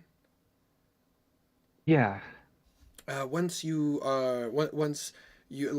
party has been comfortable and everything, gotten comfortable and like rested, but I say we can all just meet above board basically tomorrow on day 4. Basically, The Queen will be available to speak with you guys, but I can get it from her and we can just give it to you during the meeting, so that way you can communicate with them. But if you would like to speak with them a bit That'd be sooner, glad. I'll speak with them now and then speak with them face to face. Because it's kind of important. We kind of need their numbers. absolutely, absolutely. Well, here's the sending stone. I'm not quite sure who will answer. It is the guild, the people who run the guilds. They were handpicked by your friends Karik and Philman. Speaking of, where are they? They're in Starland. Oh, They were taken during our last mission. oh. That's why I'm getting the Solar Eclipse Guild. Listen, you know what? We'll make it a double. We'll make it a double. And you watch as he's like walking you Oh. towards the nearest bar. We don't need to pay. I have an infinite thing of dwarven booze. Let's go get drunk. Good. We'll get some tankards from them, and we'll order one drink to help prosperity of business. But then after that, we'll fuck those guys. We'll drink our own shit. Yeah. Alright.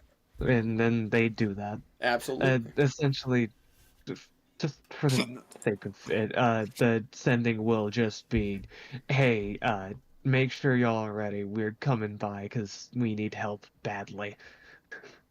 Their The response. Solaires need you. Their response is of. It's a voice you didn't expect. You hear a. We'll be prepared to receive you. It is a pleasure to hear from you, Solaires. Huh? Sorry. Uh. I had a thing caught in my throat. Yeah, after a voice like that, I believe it. Yeah. Yeah. Yeah, no doubt. Oh, hi, Stray. Hello. You I came. just barely popped in. You came in very quietly. But say, sorry. But yeah, no. If you want to, Blue, you can roll a nature check. Sure. See if you can determine what kind of voice that's from. Like what kind of creature would make that sound? Blue is just internally, what the fuck are you? I don't know, 60. A 60. You know what? He's getting a rest though. 19. 19. You would recognize that it sounds like someone's speaking through a muzzle. That's a knoll. Oh. What? Roll a Wow. Roll a history check. Wait a minute. Grab my cup, pour some liquor in it. 33. 33. You guys, you remember from your time in the first village you went into, there was a knoll that you convinced that what they were doing to the people was wrong, and you remember that you got him to just leave, not to fight, just to leave. Yeah. And he not only took you up on that, he even helped liberate the village from the Knoll's threat that was there. Shit, we did do that, didn't we? Yes, you did. This was very early on in your guys' days of traveling. I figured you wouldn't remember, which is why I had to do the history check. Yeah. Yeah. Makes sense. Damn. Alright. Oh. Every time you guys talk to the Eclipse Guild, it's just like, they're just like, oh man, thank goodness the Solaires are just like, who are you again? And it's just like, roll. And then all of a sudden, it's typically tiny, but sometimes, but I've gotten I've gotten both Herma and Wop to go like, oh yeah, that's right, we did do that, didn't we? But it's mainly you, Tiny. Mainly you, Tiny, because you have when it comes to this stuff, like specifically, you're like, oh yeah, huh. That was a long time ago. Good, stupid memory. No, I have not, Walf. I was going to get to that. I say, but that is what Blue does with his time. And on his third day, the rest of his third day, he gets absolutely smashed with Kevlar. Yes. Absolutely. That being said, between Wanderer, Stray, and Walf, which one of you three would like to go next? Yeah, sure. All right. Yeah. So for you, Wanderer, you said for Belwraith you wanted to teleport back to back to Padstow. Yeah. Absolutely. Go home. R&R. So I will ask this question: is there anybody in particular you want to talk to or do things with, or are you just like, I'm going to catch up on with what's going on with my people? I'm basically not going to be leaving my girlfriend, ex fiance. It's a complicated situation. Yeah, pretty much. Yeah, that's pretty accurate. He'd definitely catch up with everyone that he knows. But obviously, spend some time with the family. Yep, spend time with family, catch up with everyone that he knows. Yeah. That's nothing crazy. Absolutely. I just wanted to check real quick, and I will give you a little bit of an update on what has been going on.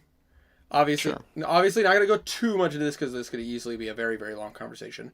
The long and short of it is the Scales of War has actually passed something in your absence under Vlad's insistence. Scales of War is, while it will continue to be a pedestal for Tyr because that is what it was built for. It has now come to the council's attention that they are going to drop the pretenses that it is only for Tyr. If they're going to represent Padstow and continue to be a force of religious connection for Atharia, it has been passed that the council will now spread and will allow honorary members of Scales of War as ambassadors of other religions. Basically allowing the representative of Pelor, the representative of Savros, and all of them to come in as kind of like an official capacity to have a word of what is going on in Padstow, what is going on in Atharia, so that they can assist if they can. No. Absolutely. Stamp of approval. Yeah, you were technically the last seal of approval that they needed, but but Vlad insisted very hard that it's time that we change things a little bit, and because the thing with Scales of War was that it was only their people, which is what led to their conflict in the first place. We are not the sole power in the city. Stamp of approval. Absolutely. That being said, the next thing you learn is that they are currently in the means of training in some new knights. They're upping the Holy Knights up to 10 Holy Knights of Atharia. Fantastic. But I say, unfortunately, getting some new cardinals it's a little tricky because now they're trying to bring in cardinals of other religions to kind of help as an official capacity and kind of a sign of good faith to the other religions that hey, we might bring in one of each of you, but we still have standards obviously they have to be people that will represent the faith well. You know how it is. Very, very straightforward. I would definitely want to meet them. Oh, absolutely. And I'm currently working on that in the background. I haven't fully finished because I have a list of individuals and they're currently going through individuals to determine who is cardinal material. Yeah. It very much would be, hi, good to meet you. I've heard your name. Very, very, makes perfect sense. Very surface level. Absolutely. You do recognize a woman who is being brought in as a cardinal. As she was the last surviving member of the Church of Pelor, the one you guys saved. Right. She has been accepted as a cardinal for Scales of War, and she is the first official non-cleric of Tyr to become a cardinal.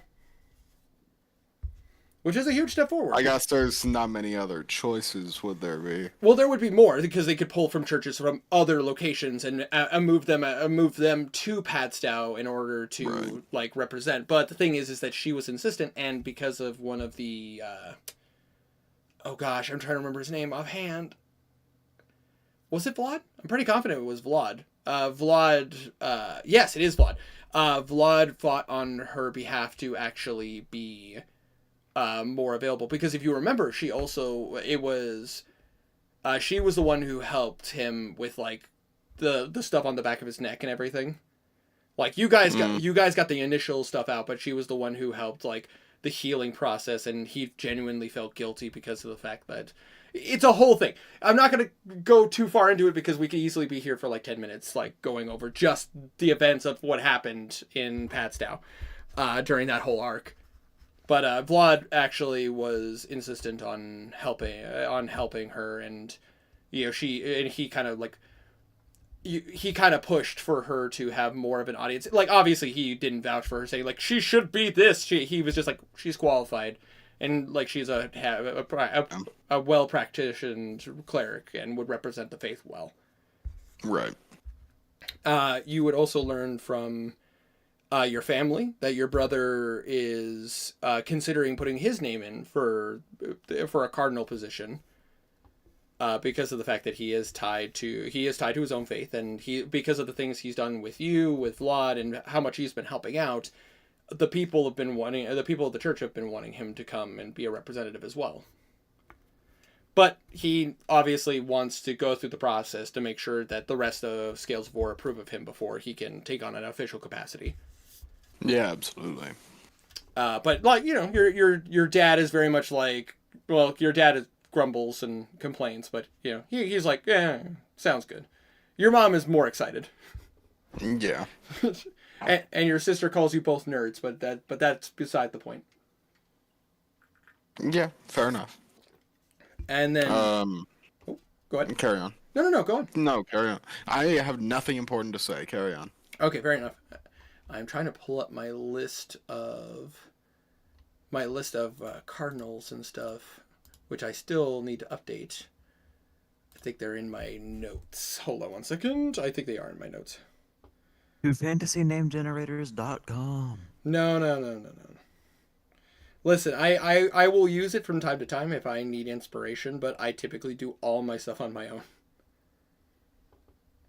I can't name every single one of my characters out of my own mind. That's crazy. I am insane. I have accepted this. Did someone mention the buffed armor? Yes. Well, said it in DMs, and I'm not DMs a bit before, and I'm not sure if anyone actually spoke about that while I was zoned out. Better say once we get to you, I better say because I didn't know if you were going to be here, so I was like, I'll DM it to Stray later. Yeah. I'll DM it to Stray later. It's no big deal. Fair enough. But because you're here, I can go over it with you about the improvements. All right, yeah. I'll be here for a while at least. Absolutely. Better say it's good to see you, buddy. Decided you couldn't sleep, or? Yeah, I couldn't really get sleep. Headaches kind of light, but it's one of those annoying little headaches that the pressure's just enough to keep you from relaxing. Yeah, so I figured maybe hanging out with you guys might help that headache subside, or at least pass the time, because minutes drift by like hours, and I hate when that happens so much. Let's see here. No, I completely understand, man. I've been there. I've done that. It ain't a good time. But let's see here. I apologize. I'm taking a second. Yeah, you gotta pull up Fantasy Name Generator. It's a slow website sometimes. It also doesn't help that I also jotted down like some... I also have my Westray notes, my Sukoku notes. That's not a denial, folks. That's not a denial. Stuff on the stuff on the Fudokigo. Other campaign, you understand. Let's see. Yeah.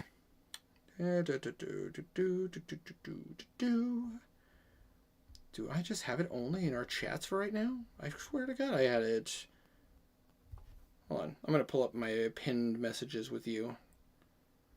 I think that would be a lot faster than me. Is it one of the one of the original? It's one of the original individuals. Not any that died, but Yeah, then that is pinned in our DMs. which thank goodness it is. I'm smart sometimes. There. Holy Knight or Cardinal? It's a cardinal. Both are pinned. Hold on one second. Do you know the race? Offhand, no, but fortunately, I have like little notes. Let's see here. That guy's not here anymore. Let's see here. Cardinals, clerics. This is just the initial conversation. This is the Holy Knights. Here. That's the message you're looking for. If you jump to present, I responded to it. You can click the thing. Oh, thank you. Duh. I I appreciate. think that's what you're looking for, anyways. Here we go. I have been wrong in the past. No. You're good. You're good. Yeah, let's see here. Maybe it was on your phone. It probably was on my. Oh my God, you're right. It could have been. I'm always right. 2022, 8/30, 2022. Sound about right? Yeah, that sounds about right. But I say, here we go. But I say, Cardinal Ivan. But I say, who was the human? He has actually been putting in some extra effort to raise morale in the city, and he's been pushing to better the image of the church to. But I say, basically, he's been pushing the church, the cardinal, the rest of the cardinals, and everything to like, hey, let's help out the people outside the city and like help build up the community a bit. And he's even suggested building a secondary wall, on the outside of the city a bit to add a little extra layer of protection, and basically some extra fortification for farmers in case they need somewhere to go. I would agree with the extra wall, even if it is just wooden fencing. Yeah, he basically is like pitching it to the other members of the church and also to the dwarves and followers of Moradin, to like, hey, let's like if we could start with wood and everything, but then build up to like proper stone and maybe even some steel plating to add some extra protection. Yeah. Okay. But it's been like it's obviously something that he's pitched, but of course it seals of approval, needs people more support, so on. It's bureaucratic stuff. This is the position that you signed up for, essentially. No, the extra wall would again get stamp of approval if. I assume that means something. My word means something. Oh, I mean, yeah, you are the Arch Cardinal and everything. Yeah. I will ask this question because of the fact that because of everything that has happened. Would you have your arms covered up? Oh yeah, definitely. Okay.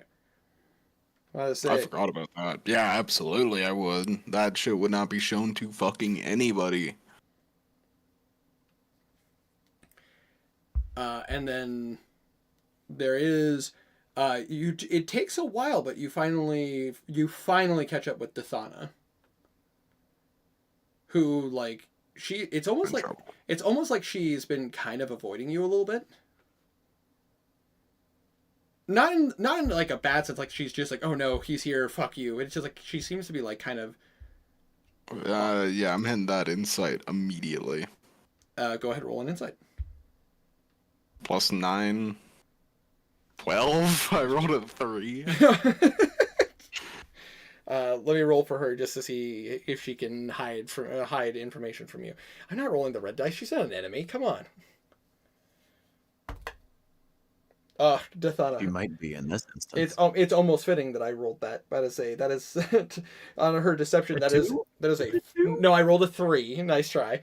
But that's a total of 6. Yeah.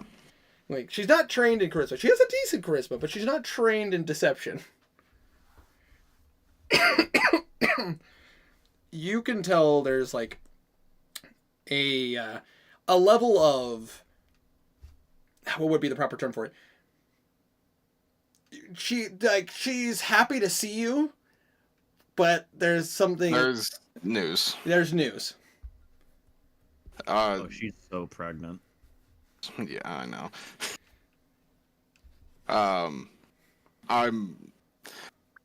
I just squint. And she looks at you and she goes, I see that you have returned. How... You see, that is not all that has happened. Yes, we have been quite busy. We have had a lot of things to do in trying to make Padstow a better place. Oh, I'm aware of that. Yeah, they did I mean something more personal. I take it I'm not going to get out of this conversation, am I? No.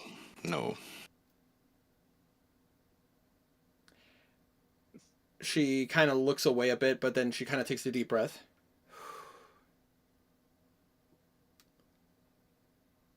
Belwraith.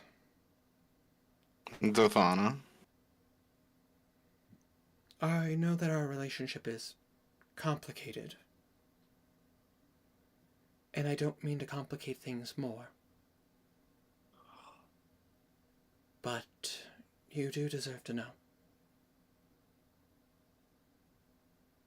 After my last medical checkup, with my injuries and everything, I am with child. I fucking knew it. Yeah, me too. Ooh. She is He was guys. like, she's hiding something. I fucking knew. To put this in perspective, because obviously I could be like because of the things you did. It's like, she's a nun.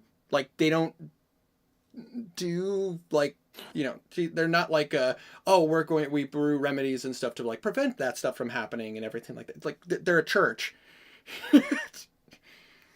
Like, she obviously, like, and not to mention, like, her and Belwraith's relationship definitely came out of left field because she thought that she'd probably never see him again. Yeah. Real quick insight. That is a insight on her or her insert on you? Insight on me. Okay, well, she has a high insight. Yeah, me too. Let's say, are you trying to deceive her, or? No. Yeah, that's very fitting. 28.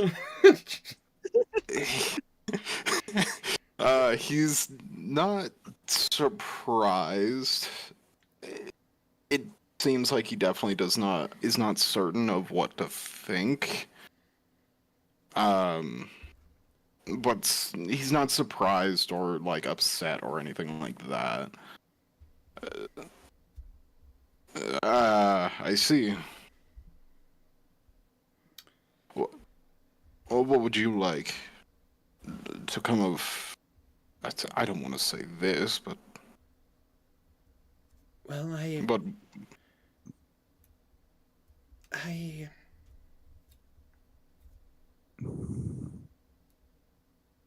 I do want to go through on this. Because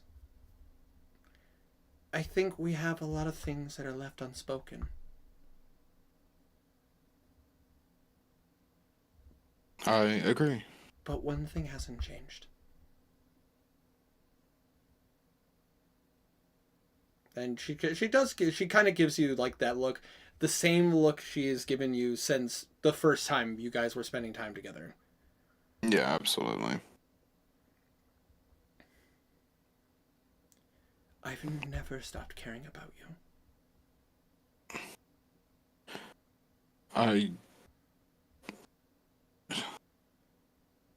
I've never stopped loving you.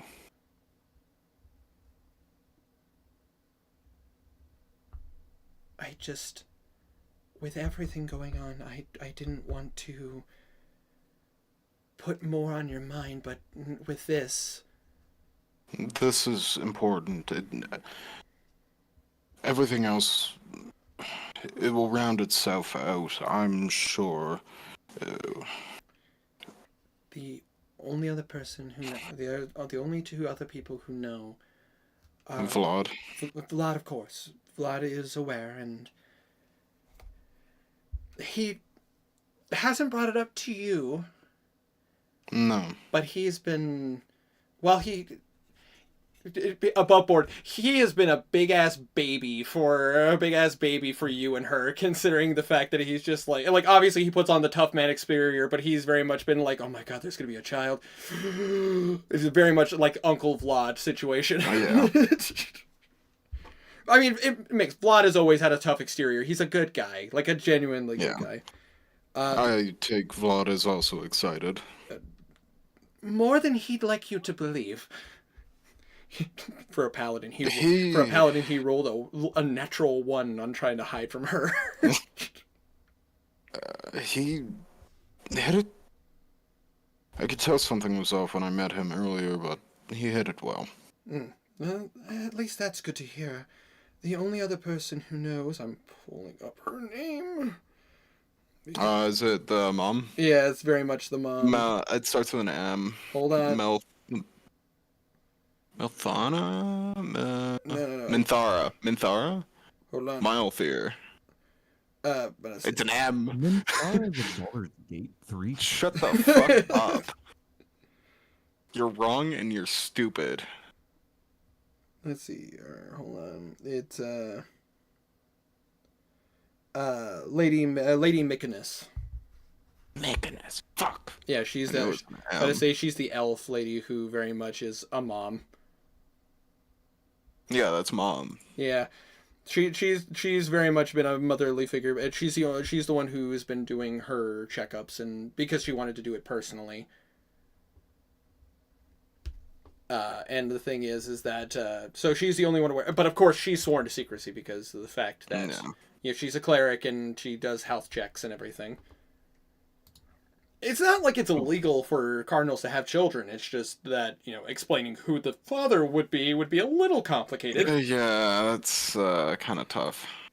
Granted, you would be aware that in the last couple of meetings, there have been conversations about dropping the whole preventing. I thought we absolutely dropped that. Yeah, literally, you have been pushing that the hardest, and and many people have been supporting you, especially Lexa, who, she's in a relationship with another cardinal and has been wanting. Yeah. They've been wanting to go public for a long time, but they've been very scared. Fuck, Lessa? Hold on. It was Lexa and Zekam. Zekam. I knew it was Zed. I only get the fuck. Sure how to help you with that. Not you, Alexa. Go away. It's because you said Lexa. Alexa thought you were always talking listening. Always fucking listening. This is what they do. Hey, folks. When you buy one of the Amazon orbs or pucks, whichever you prefer, they're listening to you. They hear everything you say. Don't get it twisted. It is just spyware that you choose to put in your home. Anyways. But I've obviously wanted to keep this a little bit closer to the chest with everything going on, but shut the lower than that. Shut the fuck up, wow. But What does this mean for you? What? I have been relegated to Scales of War. I am here basically doing more. I've actually been more involved in helping train the new cardinals, and I've been helping out with more of the day-to-day tasks that Scales of War need to do, especially with all the changes that you just greenlit. I'm going to be very busy in helping bring in the other religious leaders, and making this a more hands-on experience for Scales of War to be more open with other. With the rest of Athari, and especially with some of the stuff that you've been pitching to the Queen, there's a lot of paperwork and a lot of conversation. Are you sure you should be putting yourself through all this? considering the fact that I relegated myself away from the field work, and I've refused to go on missions to help try to get some of the artifacts back that have been stolen. I've chosen to make sure that I can still be of aid to Scales of War and still be active and helping people. But because of Vlad and because of Mykonos, I've been knowing my limitations. But it's still early on, and I am not overworking myself by any means. Especially lately because I've been recovering and everything. If you're certain, it's out of character. What happened to the puzzle box? The puzzle box. You better say they have the puzzle box. They've locked it away. The problem is that the only reason why they've locked it away is because of the fact that they don't want anybody else opening it and getting trapped. It's actually Vlad. It did end up here. Yes, it is here because unless the party prevented that, but as far as I understand, you guys wanted to give up any artifacts back to the church. Any arguments? That's a group question. Any arguments from the group? Anybody fighting to keep the Infernal Puzzle Box? From me. I need a place to sleep sometimes. I want it. I only need Henrik to succeed on an intelligence save to let me out. I'm serious. I want it. Why? You want it? I want it. I mean, if you want to, that would be a conversation. You'd have to convince Belwraith to allow you to keep it. It would be such a good prank. Oh God! It's just a prank, bro. I'm only imprisoning you for possible eternity. I don't know why you're so mad. You would have to convince Belwraith. I don't actually want it, although it would be quite entertaining to trap Ezran into it. I That'd be mean, fucking different hilarious. that is a possibility. I mean, you know what happens to them once they've been defeated. Oh yeah, they just go bye-bye, don't they? They revert back to their original form. Because that's what happened to Garland. That's what happened. That would have been what happened to Obel if it wasn't for the fact that that Henrik not only killed her and turned her into a creature of the Nine Hells.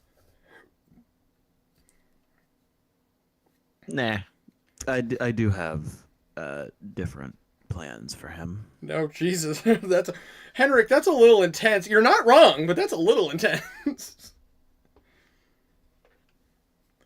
We should keep the puzzle box in case we find another devil or demon since it's empty right now. That is true, Tiny. That it would be a useful item to have in case you guys wanted to trap a devil or a demon.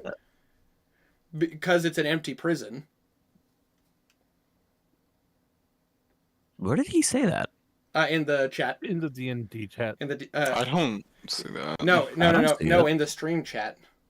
Oh, why are you stream chat. chatting there, you silly bitch? Tiny said, "Also, hi. Am on my way. I am on my bed since I really wanted to lay down." Gotcha. Fair enough. Yeah, so he's going to sleep. Anyways, Okay, so Blue's gonna be out here in a minute. I mean, Tiny's still here. I imagine he can still hear everything that we're saying. It's just that. for now. Right. No, I'm going to sleep, which makes perfect sense, Irma. But I say you. Good night, Winter. But I say We can run without you, don't worry. Well, great. Now Herma's snoring in the chat. Oh man, this is gonna be. Oh, It's okay. That's what I hear every time he talks. so, Anyway, back on track. yeah, back on track. But I say, yeah, she basically lets you know that it's still early on. Obviously, like Also, Yerok said Pornlog Bros for life, and you did not respond. You're right. I am so sorry, Iraq. Blasphemous. Hashtag Bornlog Bros for life. How's it going, my friend from across the sea? But I say, I apologize that I'm not responding. It's just D&D, so I have to focus here. But that being said, though, you get this, like, she above board. She basically informs you it's still very early on. She found out after one of her physicals to have, because she got injured. But I say on one of her physicals, they found out that she was. and basically Yeah. she's relegated. Vlad has relegated her to do more work in Scales Yes. of War and help out more with like this whole transition. I mean, he probably would have leaned on her for the transition anyways because of the fact that she has a high charisma and she's very good with paperwork, as she's proven. That's why she, like, one of the reasons she became a cardinal is because of the fact that she was impeccable with her work. But I say, so it's very fitting for her to be in Scales of War doing more work there. And of course, what safer place for her to be than surrounded by holy knights and a bunch of clerics? Yeah. Especially after you guys purged the evil that was in this city. I suppose our parents will need to know. Indeed. I'm not worried about mine. Mine will take a little bit of convincing, considering the fact I haven't spoken to them about our relationship again. Oh, lovely. Well, I mean, it's not like you have a bad reputation by any means. You're well liked by everyone, including the rest of the Solaires. It's just that I didn't tell them that me and you were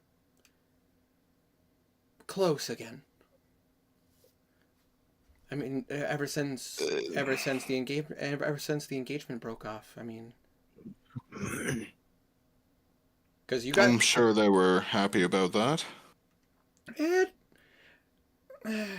Yeah, I mean they are old. You know how it is. They're old school followers of Tyr, and So, yeah. Continue. Sorry, I didn't mean to cut you off. They're old school followers of Tyr. Yeah, above game, they're basically like they're like Catholic, like they're very much the It's like her old school So instead Catholic versus the more modern Catholic. Yeah, Instead of being like, yeah, we're in a relationship, she just goes, yeah, you remember that guy I broke up with forever ago? Yeah, we raw dogged and now I'm pregnant. Well, I mean, the thing is that like Belwraith and her have not really established what their relationship was at this point.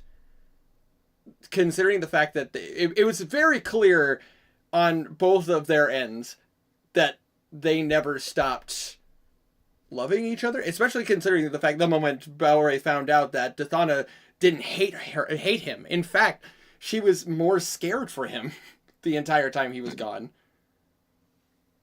Like she wanted him to get help. The rest of the Scales of War wanted to fucking kill him.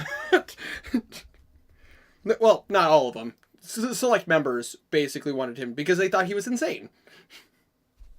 And then he was, after that. Yeah. For a little bit. Yeah. But I say, she never hated him by any means. In fact, she was more scared for him after what happened during the coronation. Well, what was supposed to be the coronation. Yeah. And so it's just a whole thing about, like, the thing about her and Belwraith's relationship is just the fact that they never reestablished where they what are. exactly they are, Yeah, because, like, they were engaged before. Mm-hmm. And then he went crazy. Okay, but still, like, How do you explain that conversation? she could have just straight up been like, yeah, we're back together. No, she just went straight for the, we fucked. Well, no, they don't know yet. She hasn't told them yet. Yeah. Oh, they don't. Okay, I Yeah, was under the assumption. that's what this conversation is. It's just like they're probably like that's why Belwraith is like, well, no issues with my parents. I'm sure my brother will scold me for my father and my brother will scold me for not being married yet. My mother and my sister will be very happy, even though my sister's gonna tease me the entire time. Yeah, Imagine having that a living family. It's fucking that crazy. will be fine. That's that my family situation will be fine. Her parents, I believe I established with Winter, her parents never liked Belwraith. Yeah, I'm looking at our old notes. I believe that I established that. I'm not certain. Hold on, I'm looking at our old notes right now. Well, considering he's the art cardinal now, I think they can shove it. I have in my notes here that they had mixed feelings on you. Mixed feelings. Yeah, it's not that they hated you. It's just the fact that because you're a tiefling, there's some mistrust. which is, but it's not like they are like, oh, hate him, bastard, be gone. No, because I mean, obviously you're a part of the church and you've proven yourself to be loyal to Scalesvor to a point where you would have become the Arch Cardinal earlier. Like they didn't hate you, they just level of mistrust and that the old school classic press X to doubt. Are you for the church? Are you really for the church? Your heritage says otherwise. Not quite begone, demon. More. Right, yeah, I believe that you want what's best for the church, but we don't believe that's all you want. Yeah. And it's just like, yeah. So I have it written in my notes like mistrust and skepticism. Yeah. But not outright hatred. I don't have that written in here. Oh, don't worry, it'll advance. I'm sure now there might be a little bit.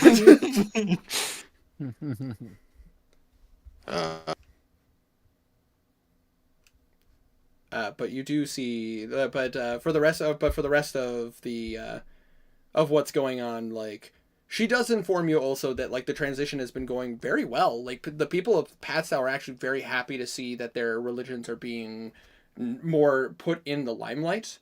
Rather than Pathstow being strictly almost strictly tier Scales of 4 and like followers of Tyr, more the farming community actually has had a lot more nicer things to say, considering the fact, especially because like Pelor is accepted in Scales of War, being the god of the sun and agriculture, and believe me, followers of Pelor have been having a really rough time lately. Can't imagine why. It's not like they've been targeted. But crazy. Yeah. Yeah, like the Cathedral of Pelor fell in the capital, and then that's crazy. That wouldn't happen. Mm-hmm. What are the chances? Right? Exactly. Zero. It's zero. It's only in Atharia, right? Yeah. Oh, totally. Only in Atharia. It's not like other nations are also struggling with that. Damn it. Yeah. I really need a dog. Well, I imagine in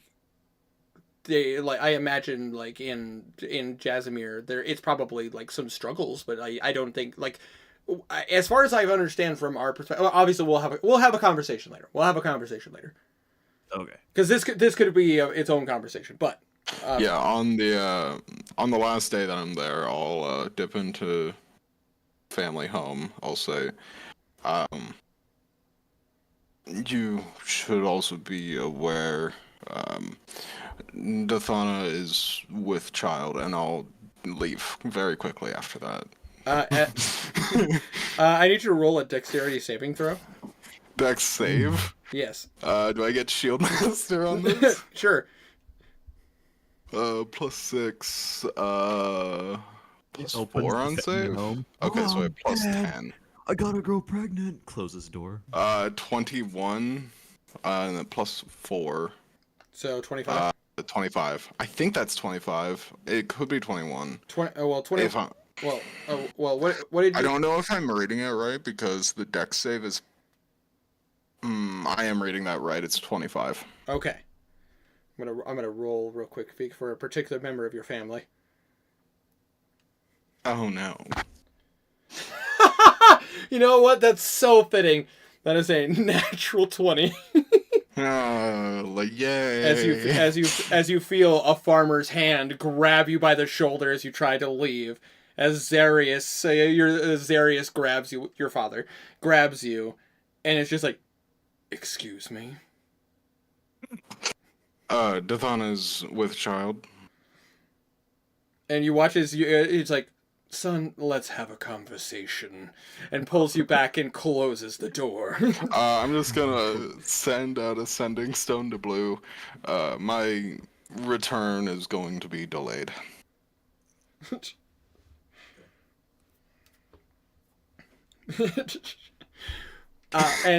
We're gonna just cut here because you're basically going to get scolded by your father. Your brother Ralron is going to have words for you. Oh, certainly. But in the meantime, Levine and Yuffie are both just absolutely going to gush and be crazy. And especially considering the fact that Levine basically is talking about how she gets to be a grandmother now. Well, Yeah. Yeah, your mom. Basically, she's gushing. No, I've been through this in real life. I am very aware of this. I know exactly how Me this too. I was the first son to have a child, so Me too. I was a witness, not a victim.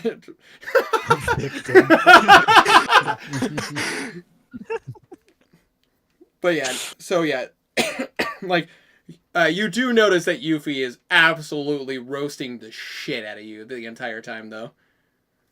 It would be hard not to Fine. notice that. Right. But I say, obviously, like again, your dad's super strict. Your brother being like, "I'm not mad, I'm disappointed," and then obviously, Levine is just like, "Both of you hush." So, because just like Details. she literally sits down and goes, "Do you still love her?" Of course. Well then, she looks at Zarius and goes, "Then our hands are tied." And like your father is very much like, "Excuse me, my hand is not tied," and she just looks at him, and you've seen that glare. All I ask of you is help her as much as you can. I know she's very independent and likely won't ask for it, but do what you can, please. I'm gonna say you watch as Yuffie kind of just comes up beside you and just goes, "Brother, there's nothing more than I would like to do than to drive your girlfriend crazy. Fiance, girlfriend, wife? No answer. Ah, I have another thing to roast her about then. That's good. That's good. I'm going to be very busy." No If you response. dishonor her, I'll kill you. Oh, no, brother, please. I will never make this a public thing. But when we're alone, no one is safe. You should be aware of this. You grew up with me. Just sighs. Ralron will just kind of sigh and go, "Of course, brother, don't you worry. I see her quite often because of the fact that I go up to Scales of War quite a bit now. It is a process, and hopefully I can be a bit of service, be more of a service to Pat Stow, especially in Scales of War. But Certainly. You should know I'm keeping my hands out of of course, that business.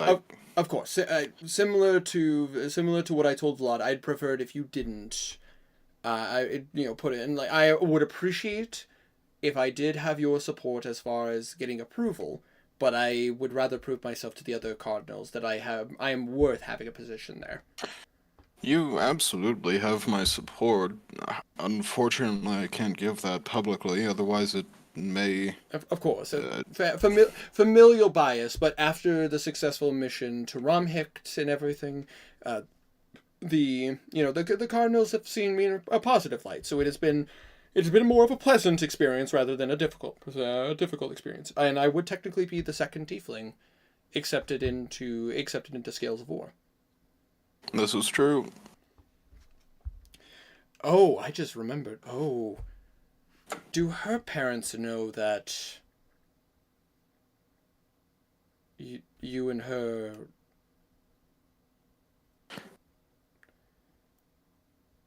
I imagine Belray is like, "I don't want to talk about this." Dead silence. I am perfectly, like, not even saying a word, just mentally, telepathically, I am purposely ignoring you. Drop the topic. Absolute dead silence. Ralron is like, right. And you watch as your mother is just like, "I might, once she has a word with them, I might go over and say hi. Just, I'm I mean... not certain if that'd be the best idea. son, I am the one that I am the one they typically talk to. Remember, in the scales, it's really hard to get a hold of you and Dathana. No, this isn't untrue.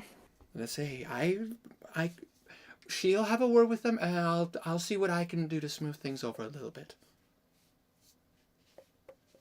Besides, I get to be a grandma. I can't stop you. I'm going to have to start knitting outfits. I can't. It's still too early to know if it's a boy or girl yet. It's okay. I'll do both. I'm going to do my best to just tune back into my gods. They are purposely ignoring you. They are avoiding the situation. Yes, they are. Yes, they are. But then again, I imagine Belwraith is like, I don't want to talk to Fuldir right now. Fuldir will absolutely roast me. Yeah. Even more than... Actually, it'd be questionable if whether your sister or Fuldir would be on your ass more. I'll say under my breath, you fucking pieces of shit.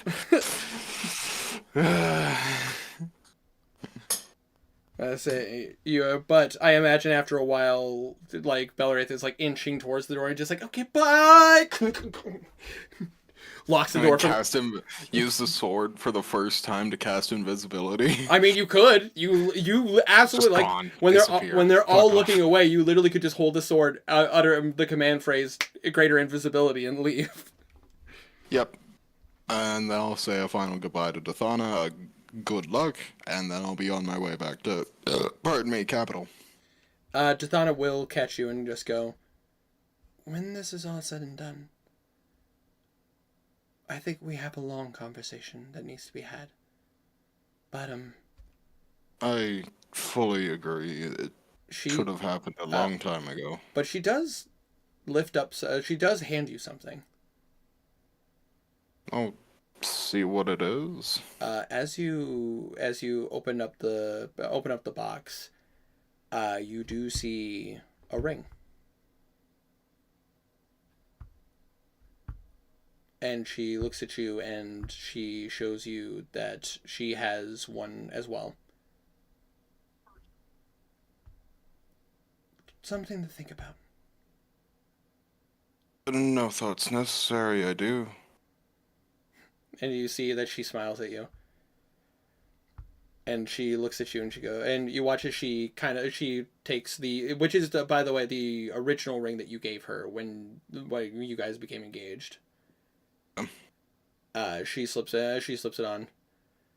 Just, I think this is the best way to start. And she's like, again, just that smile, that very knowing, strong, like, attitude. Yeah. I'll see you soon. I promise. I look forward to it. I'll be here.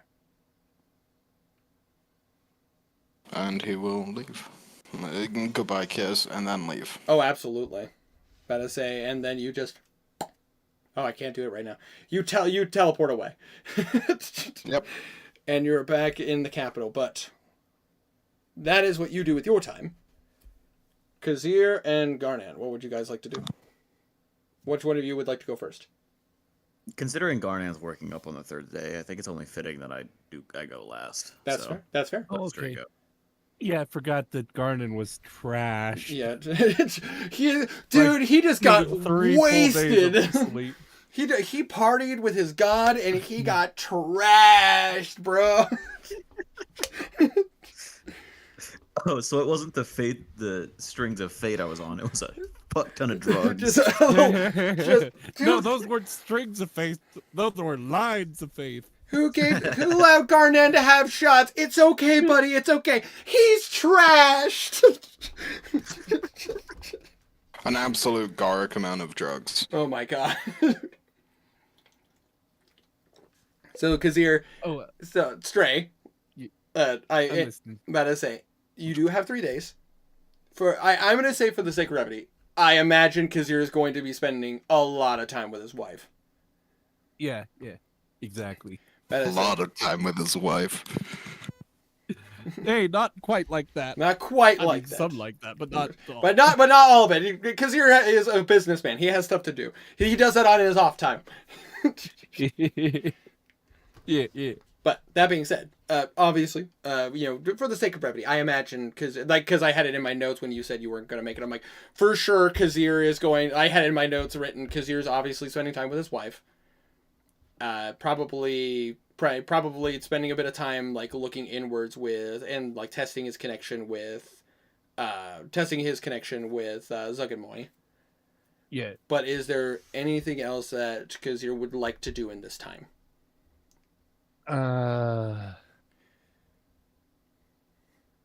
Nothing. The only thing I could think of is maybe see if there's a flower place would have something useful to turn into poisons, but that's Ooh. the only thing I can think of. In that case, go ahead and roll me an investigation check.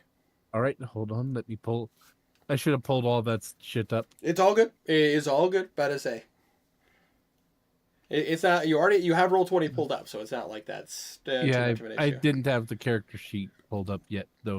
It's all good. Not sure why I did that. Ooh, Dirty 20. Nice. dirty 20. You go around. There are a decent amount of flower shops in Westray. You would know that. Like you guys, the majority, and Blue would probably be the one to be able to tell you this too.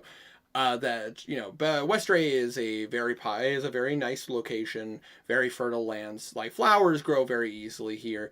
Obviously, the Path is the place where the most variety of like herbs, flowers, and all that stuff grows because it's a marshland. But there, like a lot of flowers grow here, and because Tuskudal is only so far away to the north, like they could get access to a lot of stuff. Unfortunately, like there are plants here that you could turn into poisons, but they're more minor poisons in comparison to like stronger poisons. If you catch my drift. Yeah, I get you. They wouldn't really be worthy of turning into poison. Yeah, like basically. to put this in a layman's terms. About to say, if you were a lower level, these poisons would probably be incredibly useful. At your guys' level, these are minor poisons. You would need something a bit more exotic if you wanted like poison. Yeah, I get you. In your time, though, in this time, while you're searching and doing all this, Henrik does approach you about using some of the Hezro scales to improve your putrid armor. Ooh, nice. But I say, he already rolled the check and everything, but basically he technically could not do any of that stuff without your permission. Would Kazir allow him to work on your armor? 100%, yeah. Absolutely. In that case, I do have it written out to what this improvement does. Your armor class goes up by an additional +1, which I will update your character sheet. All right, I'll let you do that. Absolutely. Hold on. Ooh, I can do that on this screen, so I'm not working on that stuff here. So Yeah, good idea. You don't want to show everything on the. you're gonna see screen. a phantom going through your character sheet, just so you know. I get you. So your armor class increases to 18. So you're a rogue with an armor class of 18. That's solid. But I say the next thing that the other effects that it has, which I'm going to go into your bio. Let's see if I can find your armor. Your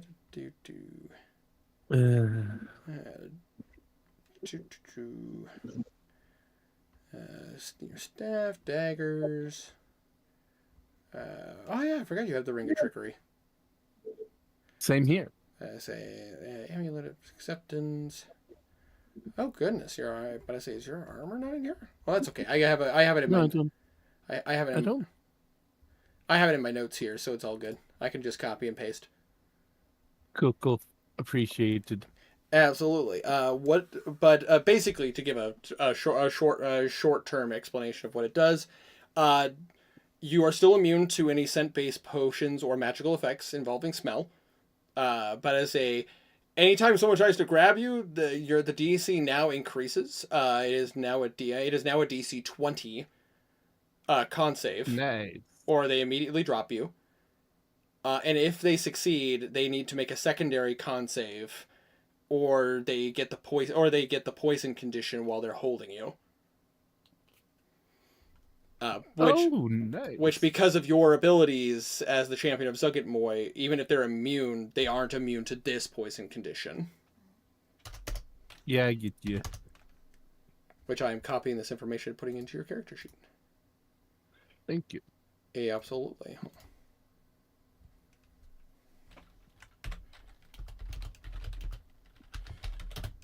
Once again, just typing.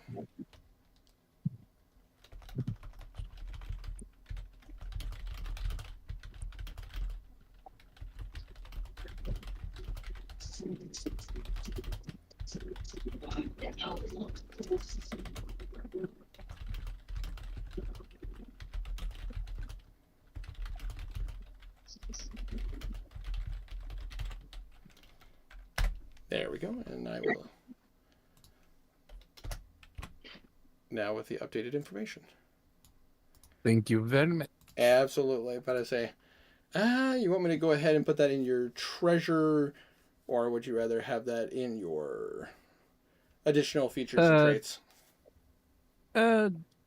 Additional features. Absolutely.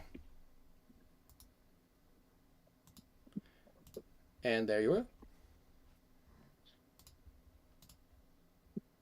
Taken. Thank you very much. Absolutely. And thank you, Henrik, for upgrading it.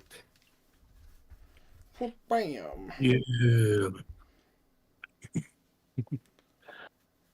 Alrighty. So with that being the case, but I say so.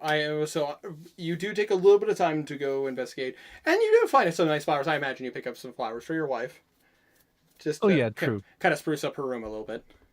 Yeah, I could see that definitely. As you go to pay for it, they actually shake their hand like no. But I say they let you take the flowers for free. Very thankful. No problem. To the heroes of Atharia, we really appreciate everything that you've done. Thank you so much, Kazir of the Solaires. Sweet. Kazir would be that person who's just like, oh, you compliment me. Thanks. Walks away. I won't say no to free flowers. Yeah, definitely true. The rogue in you. Just sweet, free stuff. Nice. Exactly. About to say, was there anything else that Kazir would like to do, or is this basically like Kazir basically going like, no, shit's gonna get real. I'm just gonna take this time with my wife and just enjoy the days that we have here. Just checking, how easy is it to get to Padstow? To get to Padstow, there is a teleportation circle. Oh, yeah. Padstow is the place Henrik... I'm not Henrik. God, my brain just... Belwraith. Wraith Run, yeah. Belwraith win, right? Right. Yep. Yeah. Belwraith. Yep, that's right. Okay, just checking. We don't have to roleplay this, but I would think Kazir would want to take his wife and introduce her to Golden Rays. Yeah, Golden Rays, the owner of the Leopard Inn. Yeah. But I say absolutely, like, and she would be thrilled. Your wife would be like, "Oh, who is?" And then, but with Golden Ray's personality, like very easily they get into concept in the conversation. I'm trying to remember the Magenta Leopard, and it's Sunray. Magenta Leopard, yeah. Sunrays. I was close. You were close. But as I say, yeah, the Magenta Leopard, but I say, your wife eats free, you have to pay. You know what's really Oh, funny? I definitely was thinking fair. about going in there too. I mean, she would have been happy to see you. Yeah. I'd probably stop in, but like super briefly. Oh, I imagine, like, I'd like to imagine while you're in Pasto, you kind of just do the runs of just like, I'm gonna just pop into the Magenta Leopard, say hi, probably maybe even go into the Greasy Horn just to say hello to Chester, considering you guys, he helped you guys out. Yeah, no, I'd say hi to everyone that I know there at least. Yeah, but I say the only person you can't say hi to is Jerome Gustav, who is very dead. He was the runner of the Razor's Tusk. Oh yeah, the that guy. one who looked at Henrik and was just like, it's been a while since I've had a nice hate fuck. God, yeah. I was gonna say that, but I Insanity. didn't want to say it out loud. I mean, because it's listen, so- man. Like that's Jerome's character. Like that's just who. There's some freaks in town. I mean, he was a member of the Razors hiding amongst the religious people. And I'm one of them. Yes, and so you imagine, like, the moment you're like, oh, you're doing illegal things too. Well, allow me to introduce myself. Like, it's like, oh, man, like, especially the way Henrik was just like, man, you're a terrible person, you're awful. It's just like, so is this the part where we fuck? No! He's also the one you guys got the deck of many things from. Oh yeah. Because it was one of the illegal items he was keeping to himself. But now he's dead. Like, he's very dead. He was nailed to the side of his store. Oh yeah. And There's no bringing him back. oh yeah, no, I mean, not that you guys would want to anyways. He's an asshole. Definitely not. But his house has been renovated because It is officially the house for the Solaires in Patstow. So like, and that it also is the only place in town that has a teleportation circle. Cool. So I mean, like benefits, detriments. More on the leaning on the benefits because it's no longer an illegal location. Yeah. But yeah, absolutely, you can teleport your way. Kazir can teleport with his wife to say hi to Sunray, have a meal. Go ahead and mark off 5 gold. All right, that's fair. That is basically she's not gonna rob you blind, and she likes your wife, so. Yeah. It's not cheap though. No. It is the best. It is the most popular and best in all of Padstow. That is, Yeah, definitely fair. If you wanted to cheap, 5 gold is worth it. if you wanted to cheap in a place where you can get like cheap food and cheap housing, that's the Greasy Horn. That's Chester's place. Yeah. Understand. The halfling that you guys stayed with to have a private room, and you guys paid a little extra, a whole gold piece to get a private room. Fair.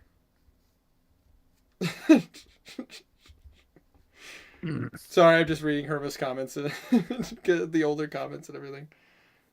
I could have killed him. If I see him, he dies. What is he gonna do? Fight back? He's already dead. True. Herma, what are you gonna do? Resurrect him and kill him again?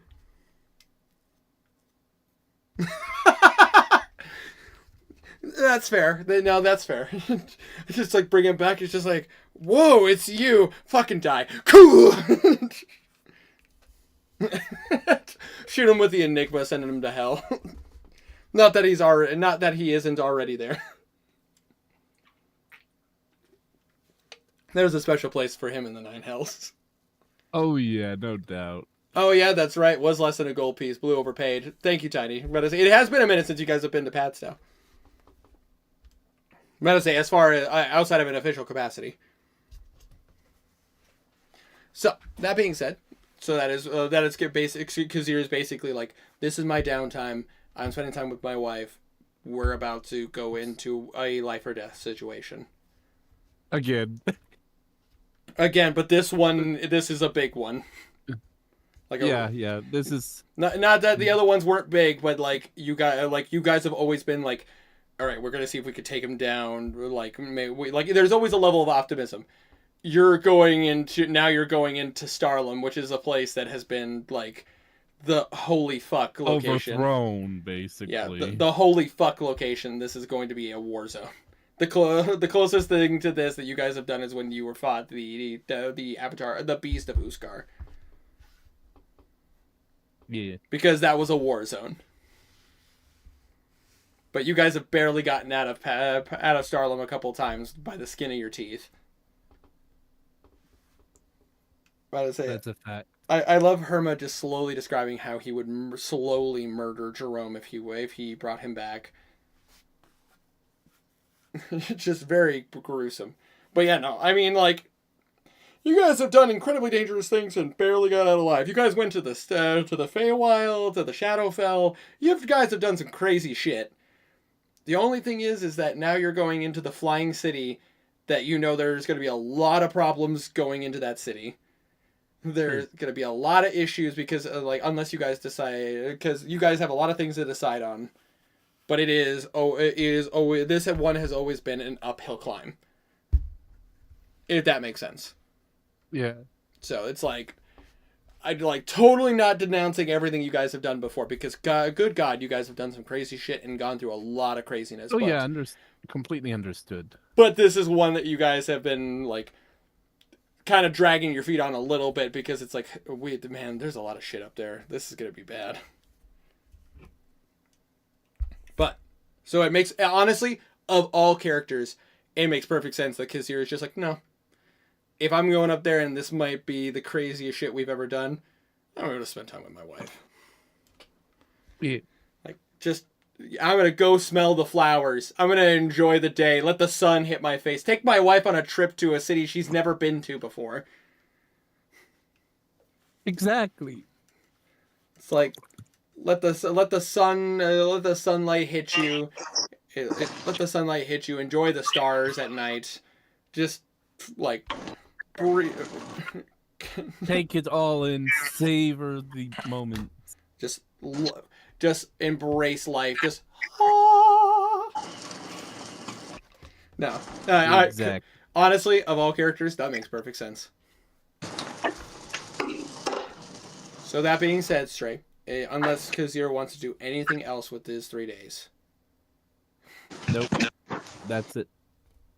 Garnet. Yes. I say you are the last person. You have to spend 2 days recovering.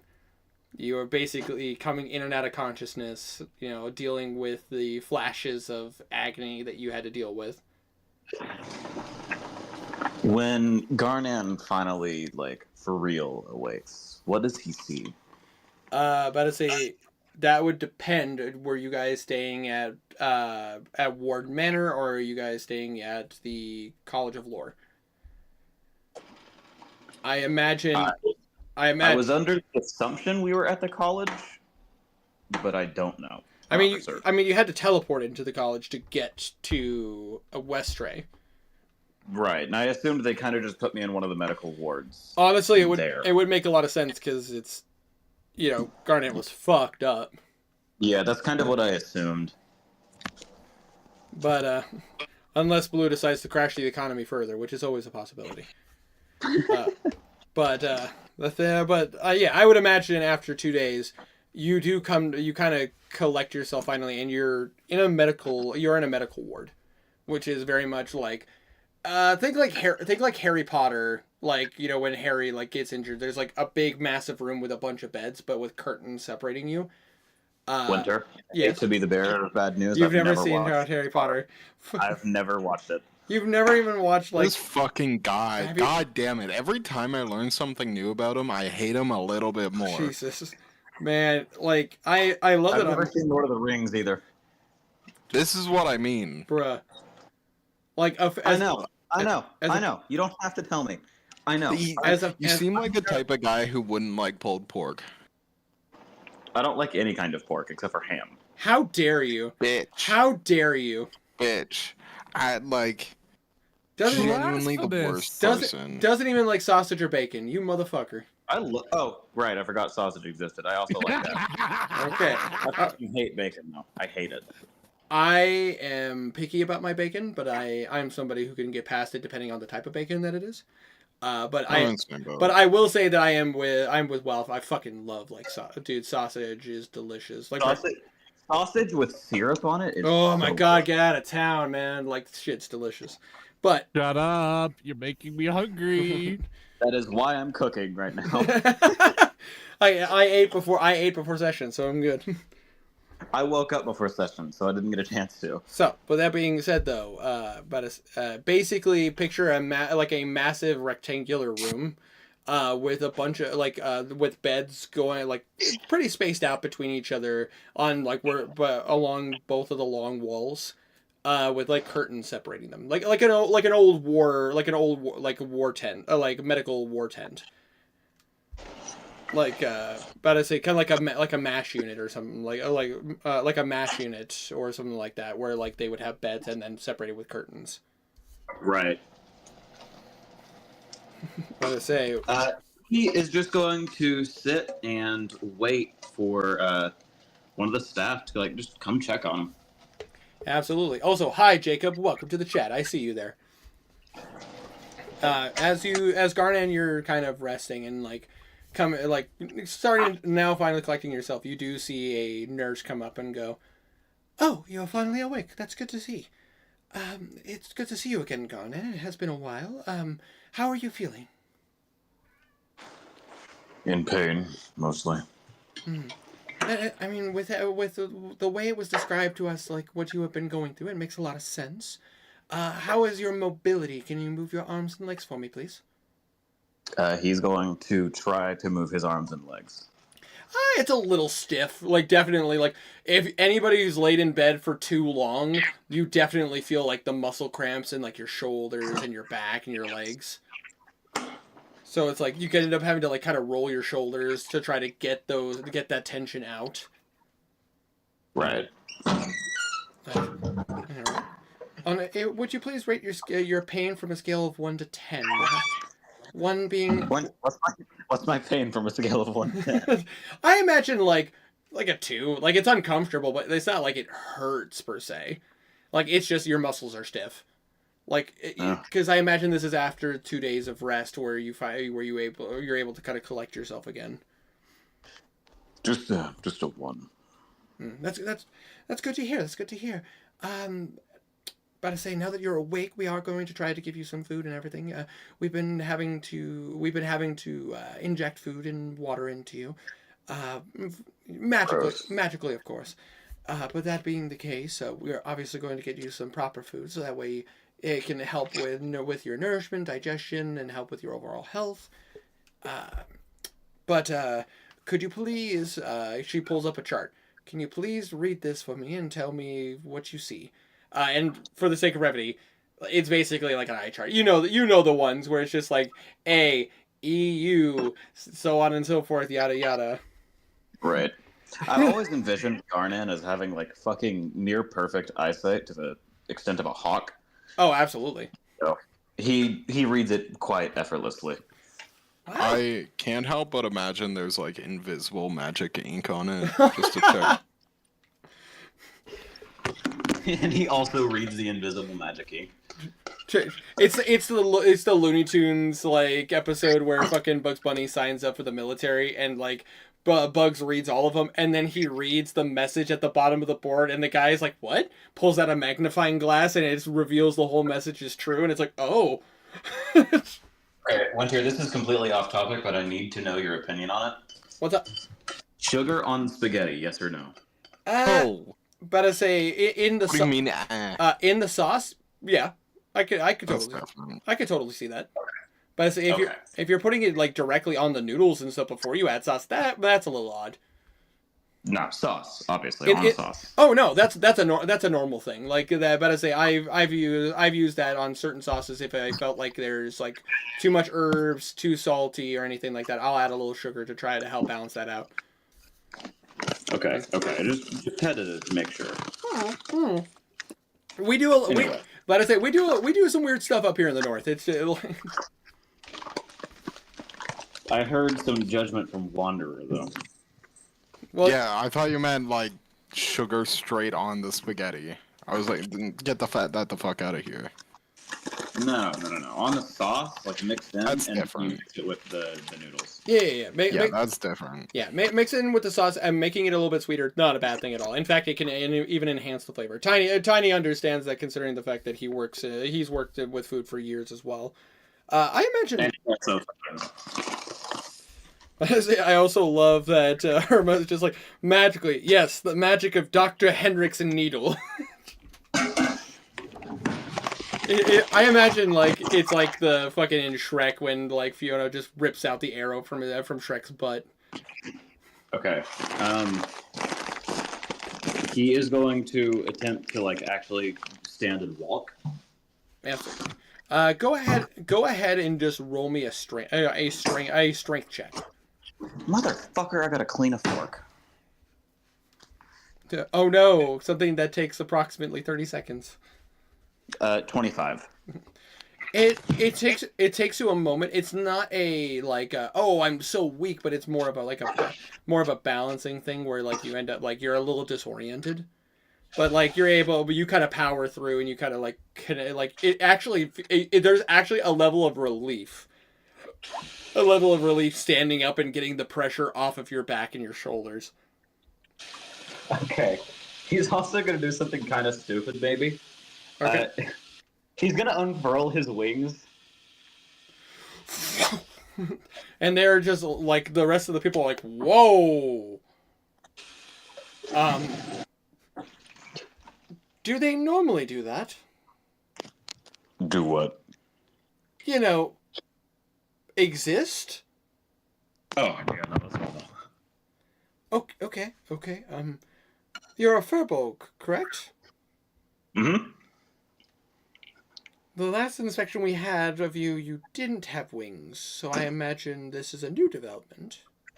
No, it is. Okay. And like she's like writing down some notes and everything. The last time you got, You know how it is talking to the avatars of gods and such. But I say you know that the last time that she did an inspection on you was after what happened to Philman. Right. And she did an inspection on you as well because you guys had just gotten out of that fight against the White Dragon. Yeah. But Yeah, he just says that you know how it is talking with the avatar of gods and all. she gives you a look. Yes, and all. And she continues to... Listen, for like you're talking to a base level person who's like in charge of medical, like she is a medical professional, and you're just like, you know, avatar of gods and whatnot. It's just like, yeah, and whatnot. Yeah, you know how it is. Anyway, where are my friends at? Your friend Blue recovered very quickly.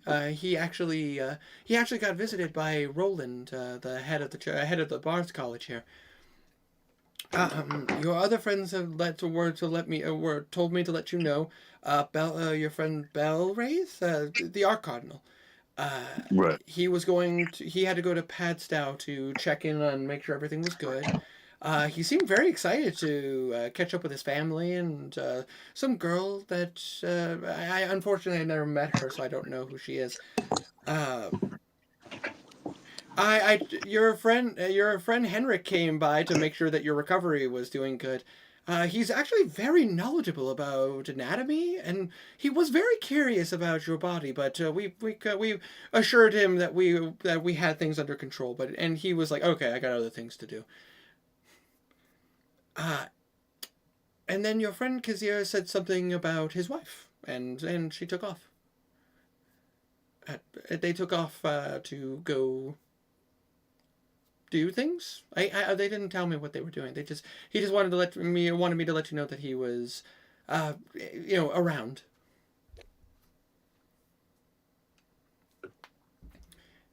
Okay, first things first. Never let Henrik around my unconscious body. He said some things that scare me. Oh, okay, fair enough. I will make a note of that on your medical record. He was very helpful. If I'm awake, he was very helpful, though. I mean, he was able to help us with. He actually made it so much easier to get the food and liquid into your body. Furbolg anatomy is a bit more complicated than human anatomy. It's actually a bit closer to Goliath's. So it was Henrik's help actually made this a lot easier. Yeah, we've got 3 lungs and 2 hearts, so you know. But I say, hold on 1 second. Tiny, I figured we're gonna end on that.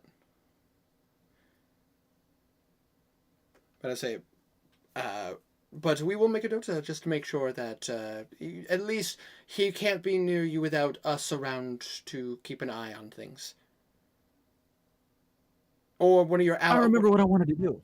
Oh, I remember. Okay, I remember. I scared my kid. Oops. careful.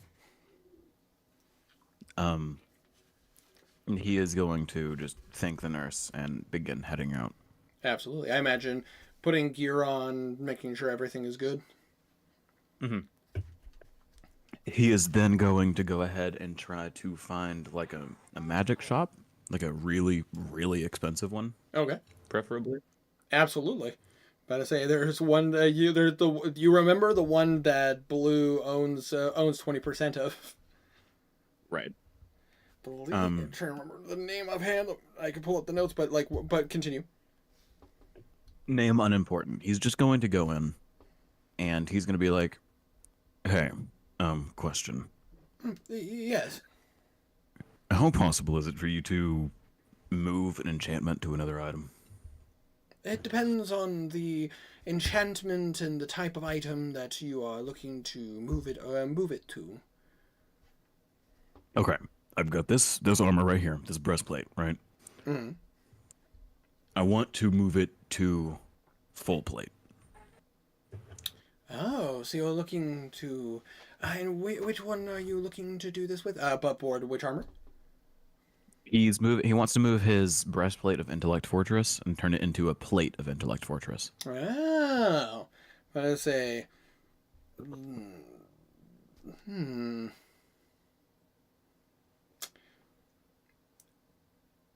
Above game, he would be able to start the process no problem. This is a process that could take multiple days in order to succeed, and there would be a couple rules involved. But it is doable if you are willing to give him a couple of days to work on it. He does have the chance to do it, but you'll also have to pay for it. Well, of course. But I also wanted to know how long we were planning to stay in Westray for, approximately. But you are aware that once Garnan being the big one needed to recover. I mean, you could track down Blue or track down one of the other party members about how long you guys were going to be here. Henrik might be a bit harder to get a hold of since I'm pretty confident he's in his laboratory inside of the dungeon. Okay, in that case, he's just gonna pull out his sending stone. Hey, Blue. Blue. Blue Ward. Hello. Is this thing on? Oh, God damn it! How do I use this again? It's like the dad who doesn't know. He's actively talking to Blue while in front of the other dude, the shopkeeper. I would say unless Tiny wants to go into the conversation, we could say for the sake of brevity, Tiny Blue would be able to let you know that we were planning to leave. We were planning to do the meeting with the Queen tomorrow, and I have been summoned. Yes, you. Hey, finally. When are we leaving? It's eventually tomorrow. You good? Now I am, yeah. I'm just at one of your magic shops trying to get him to move one enchantment to another piece of armor, and he's saying it's going to take a little bit. So, just wanted to know how possible that would be. Oh shit! Which one? Hey, what's the name of your shop?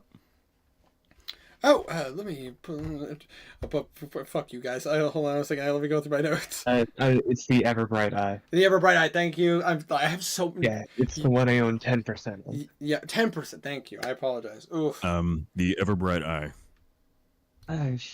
Yeah, fucking put Tarquin on the phone. He just hands him the sending stone. He takes it. Hello. Hey, Tarquin. Oh, Blue, it's good to speak with you again. I hope those potions are doing you well. I assume you probably haven't had to use them yet. Thankfully not. So it's good to hear. Was there something that I can assist you with? Your friend Garnan was speaking about moving an enchantment. Yeah, how, how, how much would it take to move the enchantment over? In total, the item that you have is a nice. It's a powerful enchantment, but because he wants to move it just from one armor set to another, no extra enchantments or anything like that, it shouldn't be too difficult. We're looking at probably about 2,500 gold. And how long do you think it'd take you to do it? If I do it by myself, it'll take about 3 days. But I could, if you don't mind an additional fee, bringing it up to 3,000.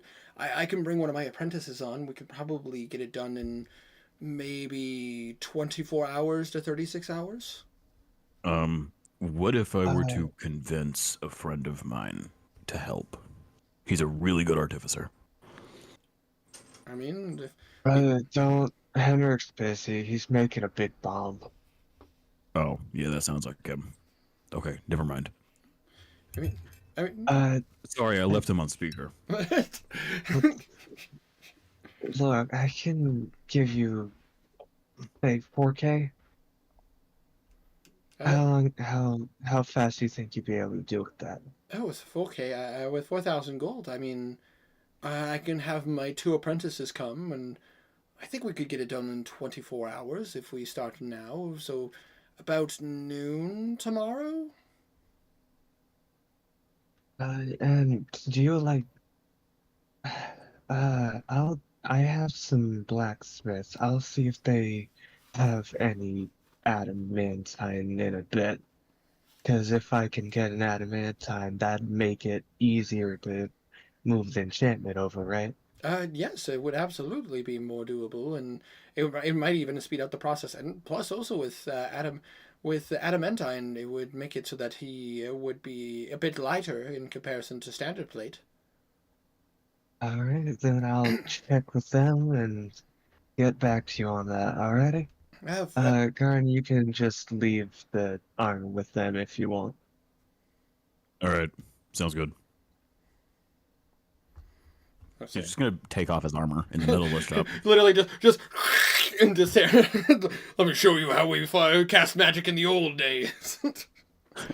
As he's taking off his armor, he goes, "Oh shit!" Clipped a wing. Oh fuck! Ow, not used to that yet. I say, if you're doing that, I will say for the sake of brevity, just so that way we don't have to go around the horn too much. You're looking to talk to some of the blacksmiths about adamantine? He's looking to either speak with the fucking head guy or one of the blacksmiths that he has stocks in. Go 'Cause he ahead. has 3. Go ahead and just roll me a investigation check. Okay. I would say with advantage because of the fact that these are shops that are willing to work with you and everything. Use some lucky. Damn. Bardic 8 plus 7 plus 5. Investigation. Scroll. Fire plus 7. 22. 22. You speak with a couple of your blacksmiths, and one of them, and you're kind of like wearing down your options. You're like, oh man, this makes sense. It would be a hard material to come by. As you get to the last blacksmith, they look at you and they go, well, actually, you're just in luck. I was just sold a old set of adamantium plate. it might need a bit of adjustment, considering how small is your friend? He's gonna try calling Guardian again. Yeah, what's up? Who's this plate for? Me. You? Oh, shit. About like this big and this wide. You just cast like minor image to show Guardian's exact size.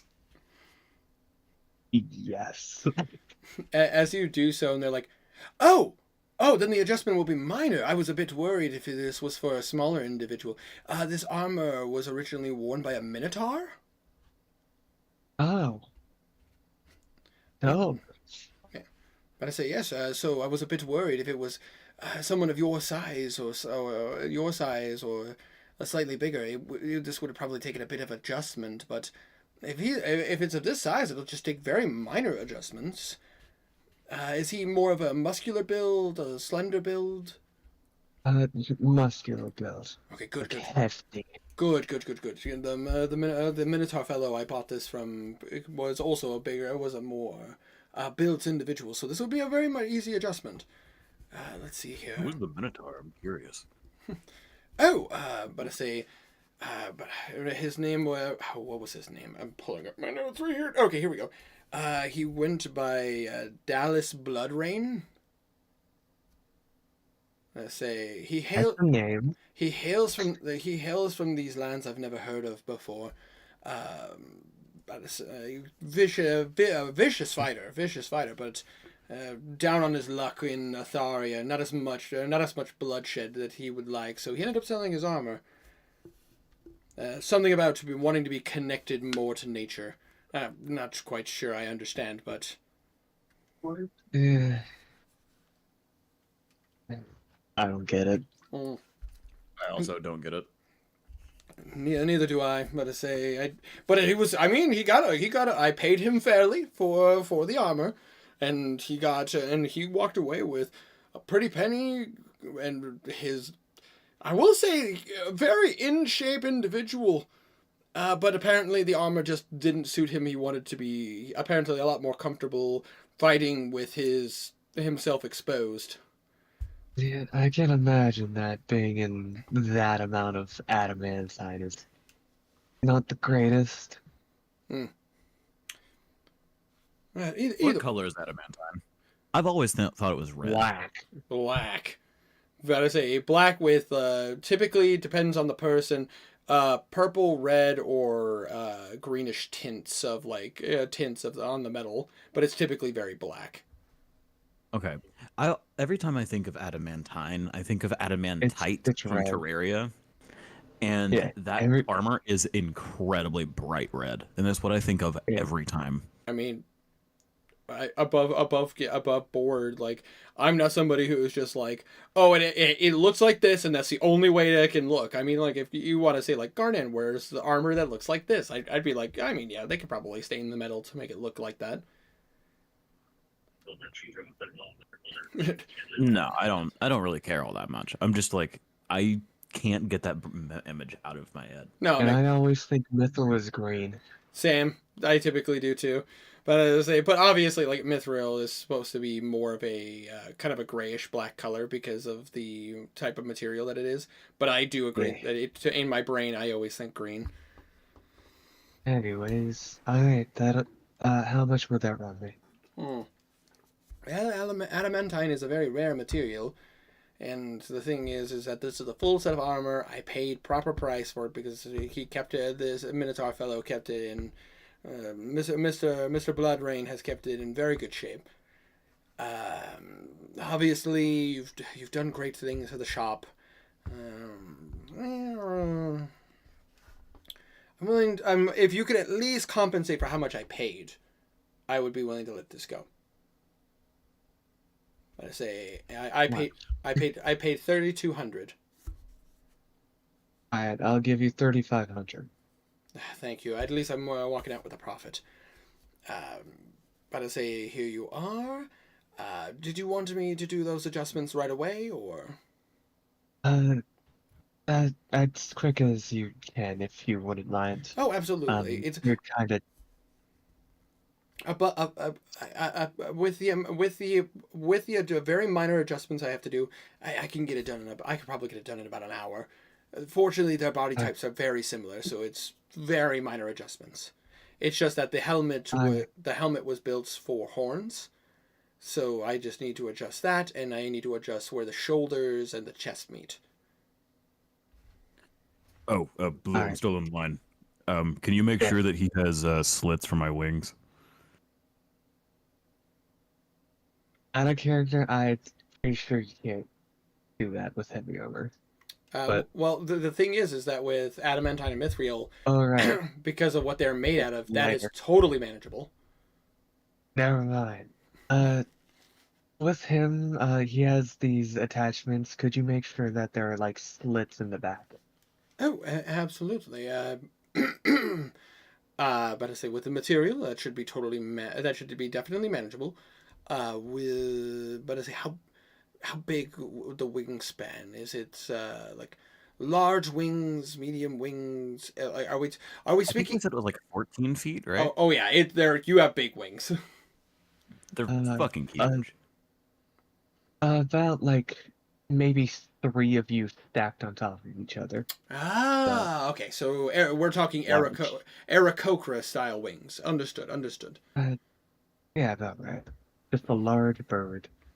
And you, but I say that will take a bit more time, because I got to be a bit more precise on the measurements. But that should be totally doable. It would probably take me if I get my assistant to help me. Get my assistant, my apprentice assistant, same thing.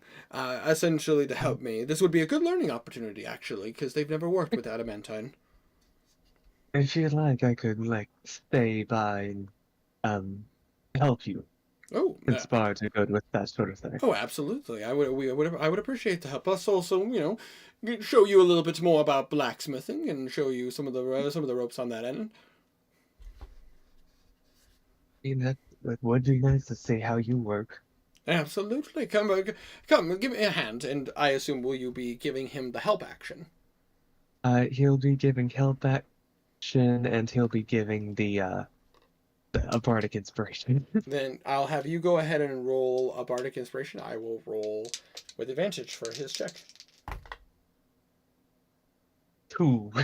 2. Well, he rolled really high because of the advantage. He rolled a natural 11 and a natural 17. So a 17 with his blacksmithing, and then plus 2. Let's see here. That would make that a 27. Nope. But I say so. Because of with your help and the bringing on the apprentice, to also aid in the measurements and everything, you guys are able to kind of get that done, and you get similar to how I designed Nash's wing, like the holes for Nash's wings. The only difference is that Nash has to use his spectral wing, like the spectral ability to allow his wings to be able to fly him. It's the reason why Nash doesn't fly around everywhere. It's like he wears plate mail. It'd be really fucking hard for him to pull that off. Yeah. I say, it's the reason why he only flies when he uses his spectral ability, his spectral wings ability. But the thing is that very very easily with your help, they're able to get the incisions and kind of be able to sand it down, and they add a little bit of cushioning where the wings would be coming out. So that way Garnan can do it comfortably without it hurting his wings whenever he does it. And also with your help, he is able to kind of like hammer down where the shoulders are and hammer out more where the chest plate is. But within 2 hours, you're able to get it done. Whew. You're a very experienced worker, Blue. Have you ever considered picking up blacksmithing? Not really. I'm just good at helping others reach their potential. That's fair enough, but I'm just saying, you have a knack for it. You could easily pick this up yourself and work on some stuff. Maybe a hobby sometime. Maybe. I create music more than I create items. That makes sense. I can understand. But either way, I appreciate your help, and it was nice to actually get to spend some time with you. Oh, it's nice to spend some time with you too. Rarely got to actually see you other than, dropping by money. Absolutely, absolutely. It's just at the same time you're not the typical business partner that I deal with. It's they are typically very stingy and very much against getting their hands dirty. If you catch my drift. I like making sure that the people I'm dealing with business with have the best time and are able to take care of themselves if the time comes. Absolutely, absolutely. I appreciate your time, Mr. Ward, and I do hope that we come back and we get to work together sometime. You've been very pleasant.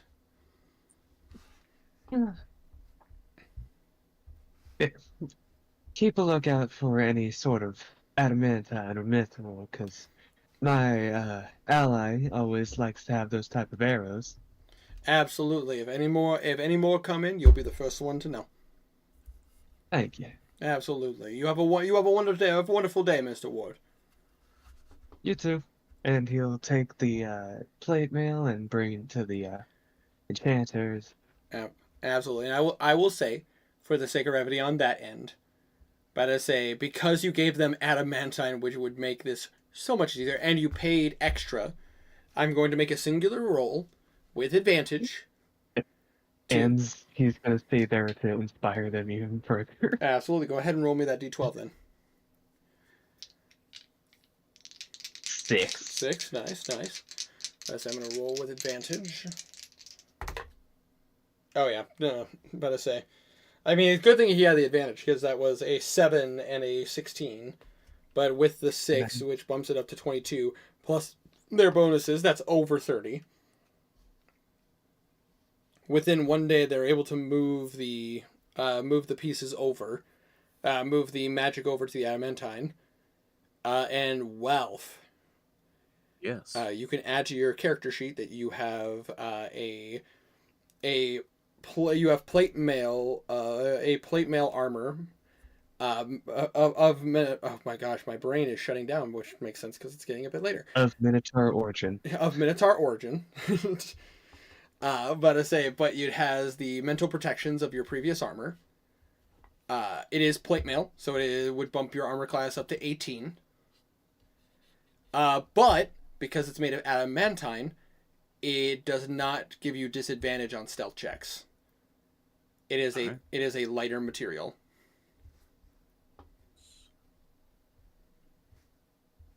And I will have to bring it over to Henrik so he can move the infusion over to, yeah. Yeah. Yep. That is plus 2 infusion. But Giving you a So I 20 will AC. I will be doing that before, the meeting with the queen. Absolutely. Because it's an infusion, it just starts off at the start of the day. Henrik would literally just need an hour to be able to do it in the morning. No, right. No rolls necessary. Literally, Henrik can just go that's what you want. Okay, cool, and just do a little bit of enchantment work. There you go. Here. Thank you. And crits now do not work on me. Mm-hmm. Yeah. I didn't even think All about right. that. About adamantine. Yeah. Yep. Adamantine is Alright, really. so would you like to take out a tab or? I'm joking. I mean, I can give you money if you want me to. I don't really care. Nah, I have enough. You might as well be our personal bank at this point. Yeah. Everyone relies on me, and I like it. So I can reach an AC of 30 now total. Yeah, you certainly can. Yes, you should sure can. Still not as high as mine. That's okay. I don't need it to be as high as yours. Because you're weak. If I had a shield, it could be 32. But you can't have a shield. That's not allowed. Unfortunately, If I enlarged, I could. Yeah. Well, with the Ravaged Dragonaut, about to say, it's a two-handed weapon. I mean, what you gotta do is absorb the Kubakiri and turn the blade into a shield. I mean, theoretically, I'm not doing that. theoretically, I don't want to get rid of the Dragonaut's abilities. it's too good. Very good. It's too good. It's way too good. I know, but that's the fun. You guys are at a high level, so obviously everything's a little bit of a power trip. And A that little. I'm only doing like 200 damage per big man hit. true, but then Big again, man. Henrik is also firing a gun that is absolutely disgusting.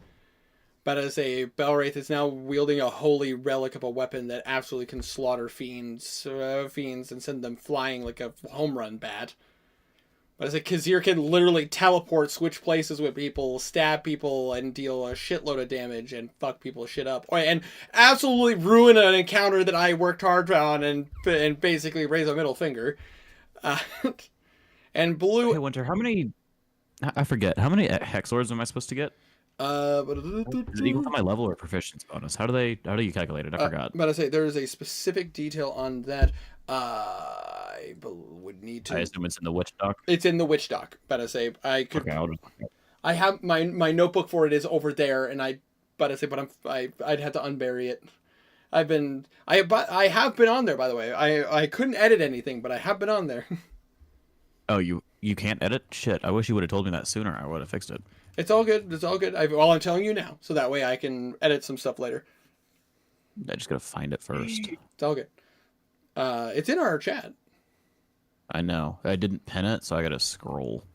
Well, when you find it, you can pin it then. But you can have it marked on your sheet for your armor update, and that's kind of the thing is like you guys look at me going like, man, we have all these ridiculous things and all this power and all this shit. It's just like, well, yeah, you're level 18. I want you guys to be able to feel like you're like the most powerful warriors in the world, and that you can do like all these ridiculous shit. It's like that's the fun of it. That's the There it point. is. That's the point of high level D&D.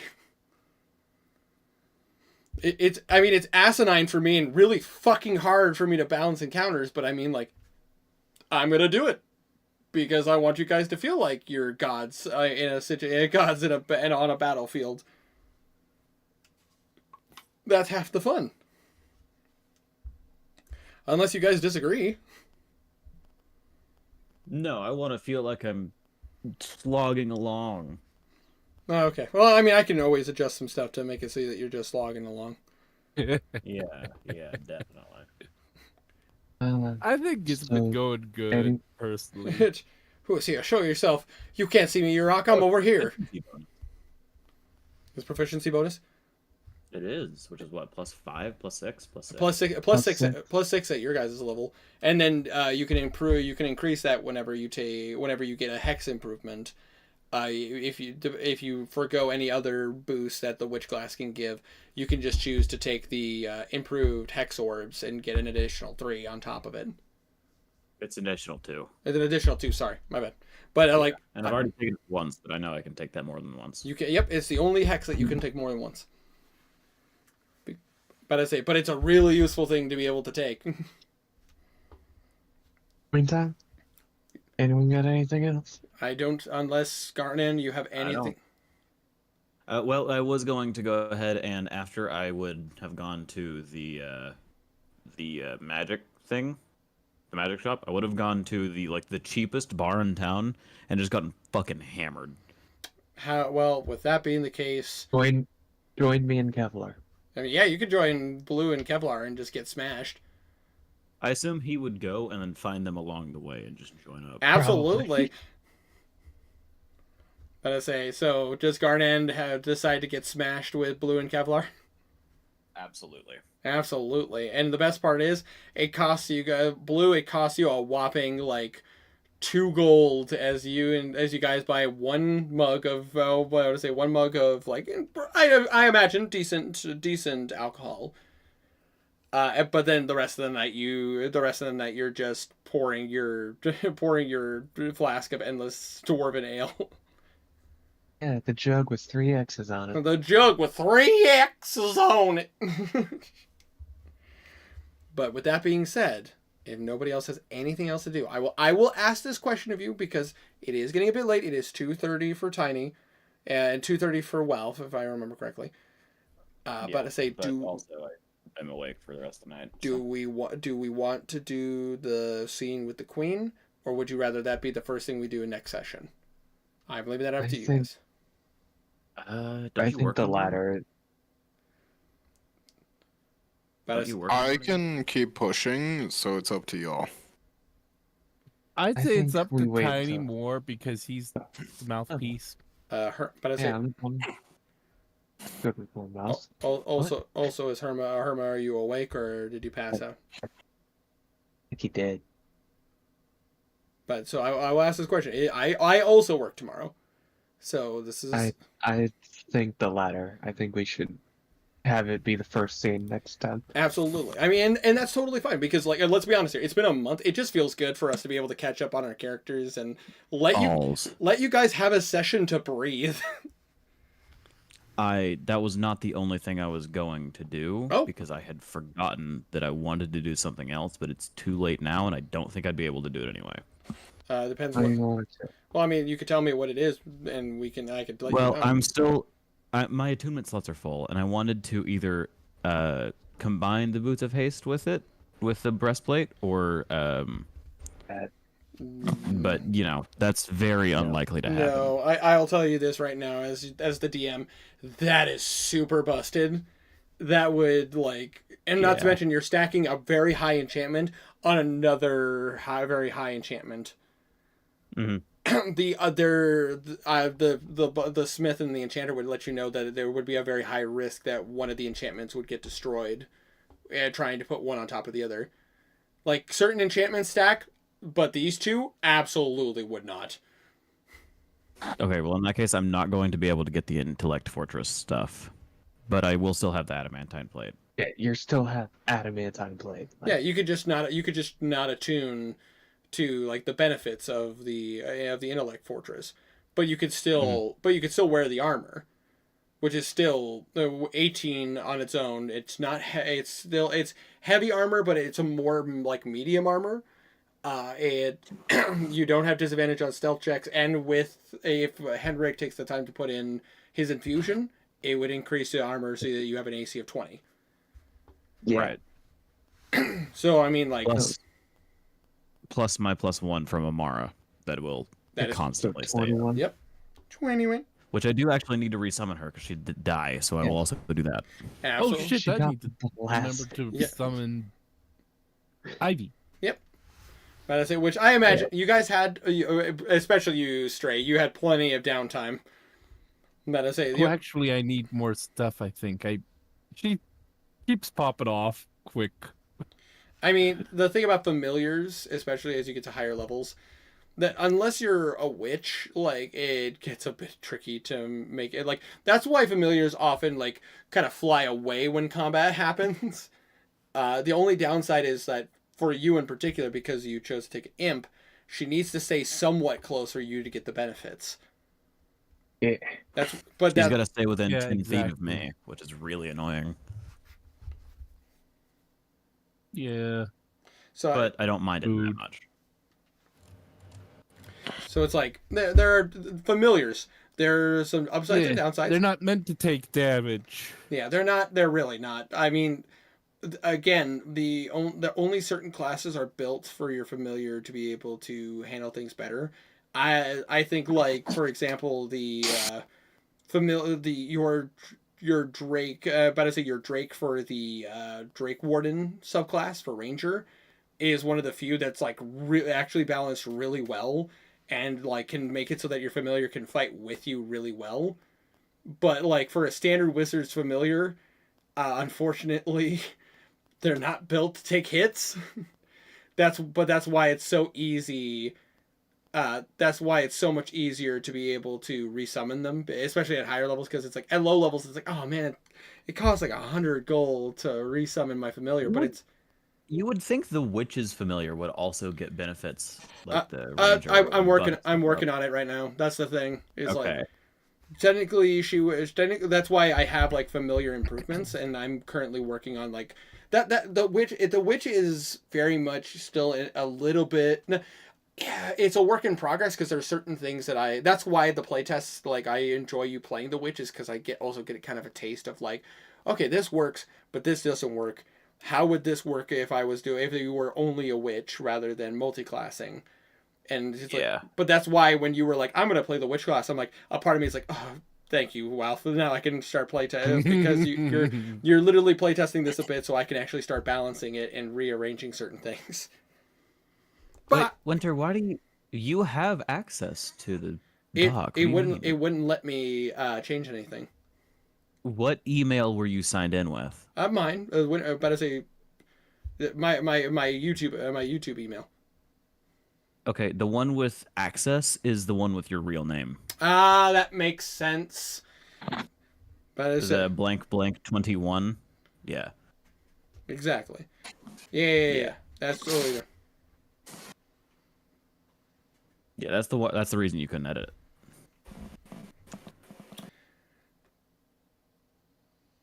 Oh, 1 second.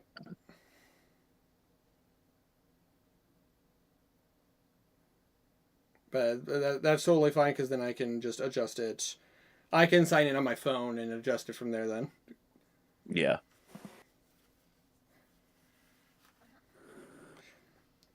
Say that being said, but yeah, no, there's What is your Winter Concise thing?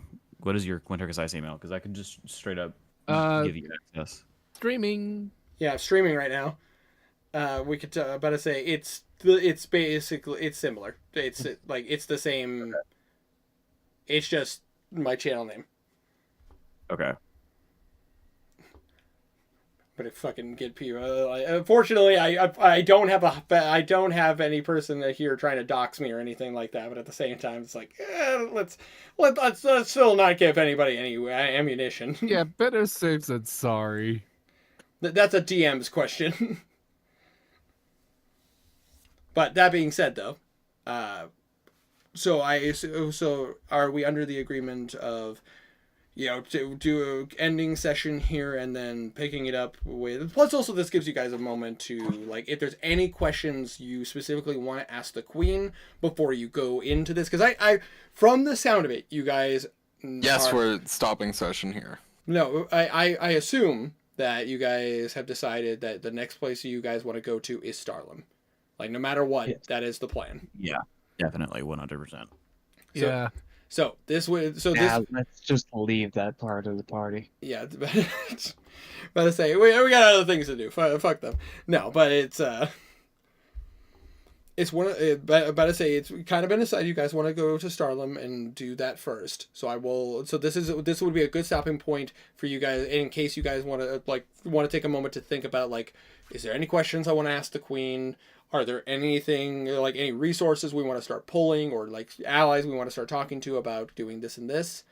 But I say if you guys are going to be taking Maurice's ship up, but I say you're going to need to Henrik is going to need to work on taking some of the metal plating off of the Warforge, so that way you guys have a protection against that whatever that shield is that's protecting the city. Or if you guys are going to be like, nope, our allies are going to take the ship, we're going to go through the teleportation circle or anything like that. Like, this would be the time for you guys to kind of think on this, and obviously in game you guys can have this conversation. But, like, this is a good time. This would be a good place to stop, so that way you guys have a week to go, like, okay, so this is what we're going to do, but how do we want to do this? And this way you guys can, like, discuss amongst yourselves if you want to about this as well. Because this next arc, since you guys are going to Starlam, it's gonna be rough. It's gonna be rough. It's gonna be well, then again, you guys knew that about Starlam ahead of time. Like, you guys knew that Starlam was going to be rough. I think I dropped plenty of hints that, like, it should be whack, yo. You okay over there? Ooh. Okay. Sorry, my wife was just like, ow! And I was just like, oh. Hold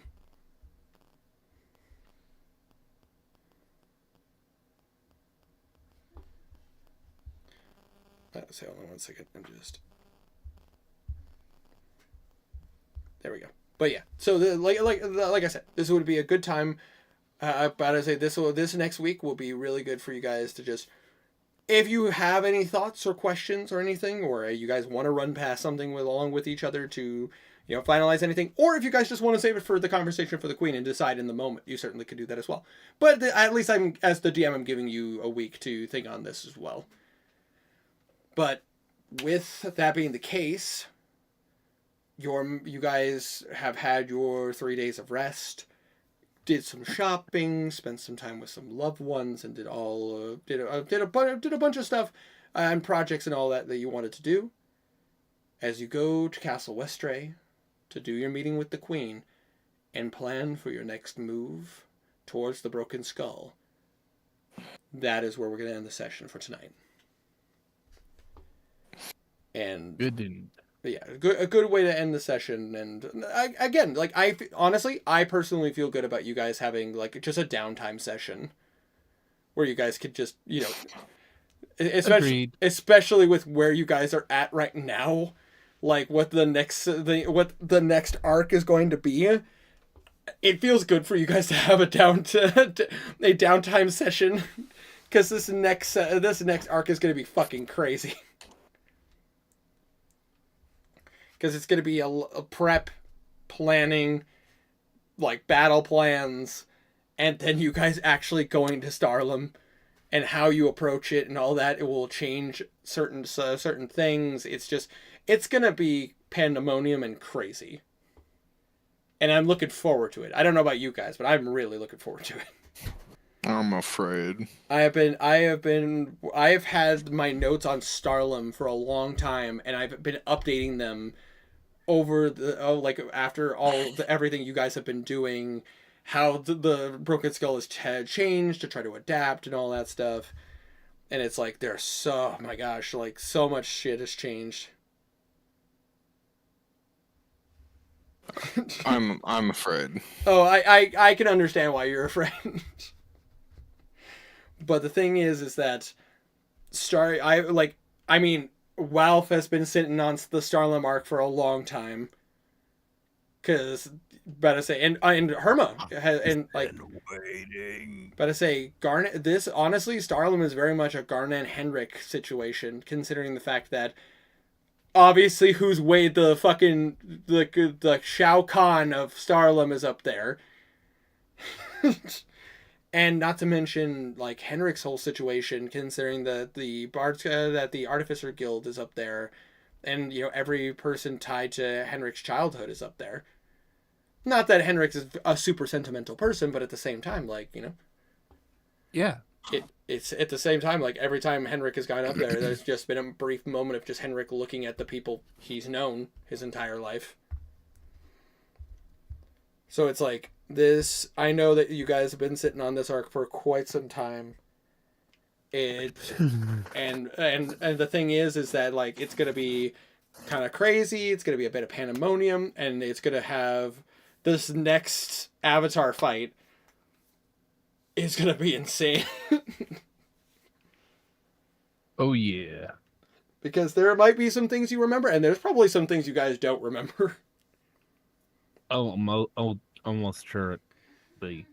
But it's gonna be crazy, and I'm looking forward to it. Granted, I'm also looking forward. Amen. That. I'm on it, but then again, you're gonna hear me say that about a lot of the stuff for the this end of campaign, because you guys are level 18. There's only 2 more levels to go, and then And then we get into epic boons. Yep, you guys get into epic boons, and and the thing is, no matter what, you guys are gonna get at least 1 full arc as level 20, because I am one of those DMs who's fuck, only getting to do level 20 for 3 sessions. Fuck that shit. No, I'm gonna give I'm gonna give you guys. I'm still gonna give you guys an arc for your level 20 characters, so you guys can enjoy being level 20 and basically being gods amongst humans. Well, we still have what, 3 or 4, or no, more than that. Isn't there 5 of the Abyssal Avatars left? But I say there is Ezrin for Baphomet. There's still Valismir for Grazit. There's still for Malden for Fraser Blue. there's still Flint, who for Yonogu, but he doesn't want to fight you guys. He wants your help. Oh yeah, true. And then there's Vector, which you guys have no idea where he is. They're all gonna drop, and they're gonna What? drop so fast. Well, ultimately, it comes down to your guys' plan of attack, how your guys' plans come together, like, you know, how prepared they'll be depending on your guys' decisions. Like, there's a lot of stuff that can go right and a lot of stuff that can go wrong. Oh yeah. But it is gonna be, but I say chaos in a handbasket. It's going to be a lot of your guys' decisions are ultimately going to change, like, the battlefield, change the outcomes of situations. Oh, It can like, your guys' decisions Pardon me. are going to change a lot of things. Like, that's just the reality of the situation. And, like, I am fully prepared to change things, adapt things, and throw my original shit out the window for whatever bullshit plan you guys come up with. That is like, that's just... When I said I'm nervous about the rest of the campaign, I was 100% honest. Because so much stuff could happen. Like, Fact. you guys are the catalyst for anything that happens, and man, that is absolutely frightening and also exciting. But for stream, thank you guys so much for watching. Yurok, thank you so much for hanging out with us. Jacob, if you're still in chat, thank you so much for hanging out with us. But I hope you guys have a wonderful night. And I will be back on. Me and Waff will be back on Monday with some more Elden Ring. Yep. And we'll be back. Stay toasty, my friends. It's true. We fucking beat two of the big bosses in the last stream. So we're going to continue doing so going forward. Next up is we're heading up to the Golden Capital. We also got a couple things we can still do in Caelid if we want to. But that being said, though, me and Tiny on Wednesday, and then we'll be back with more D&D on Saturday. But me and Tiny are some people who very much go with the flow with whatever game we want to play on Wednesdays. It's just how we feel that day. It's true. But we haven't quite found a game that we're ready to super invest in just yet. Just to have some fun, because we enjoy bullshit. It's just the way it is. Hey, so like, want to play Viscera Cleanup Detail? Sure. I could re-download you. Fuck it. Hell yeah, dude. Viscera Cleanup Detail's fun. Seemed like You something always play the games I would want to play with you while I'm working. Sorry, bud. Well, fucking don't work. Yeah, just quit your job. It's not that fucking hard. Get a Well, better it's day. Kind of, unfortunate because I do need my job. Nah. I've got bills to pay. Nah. But for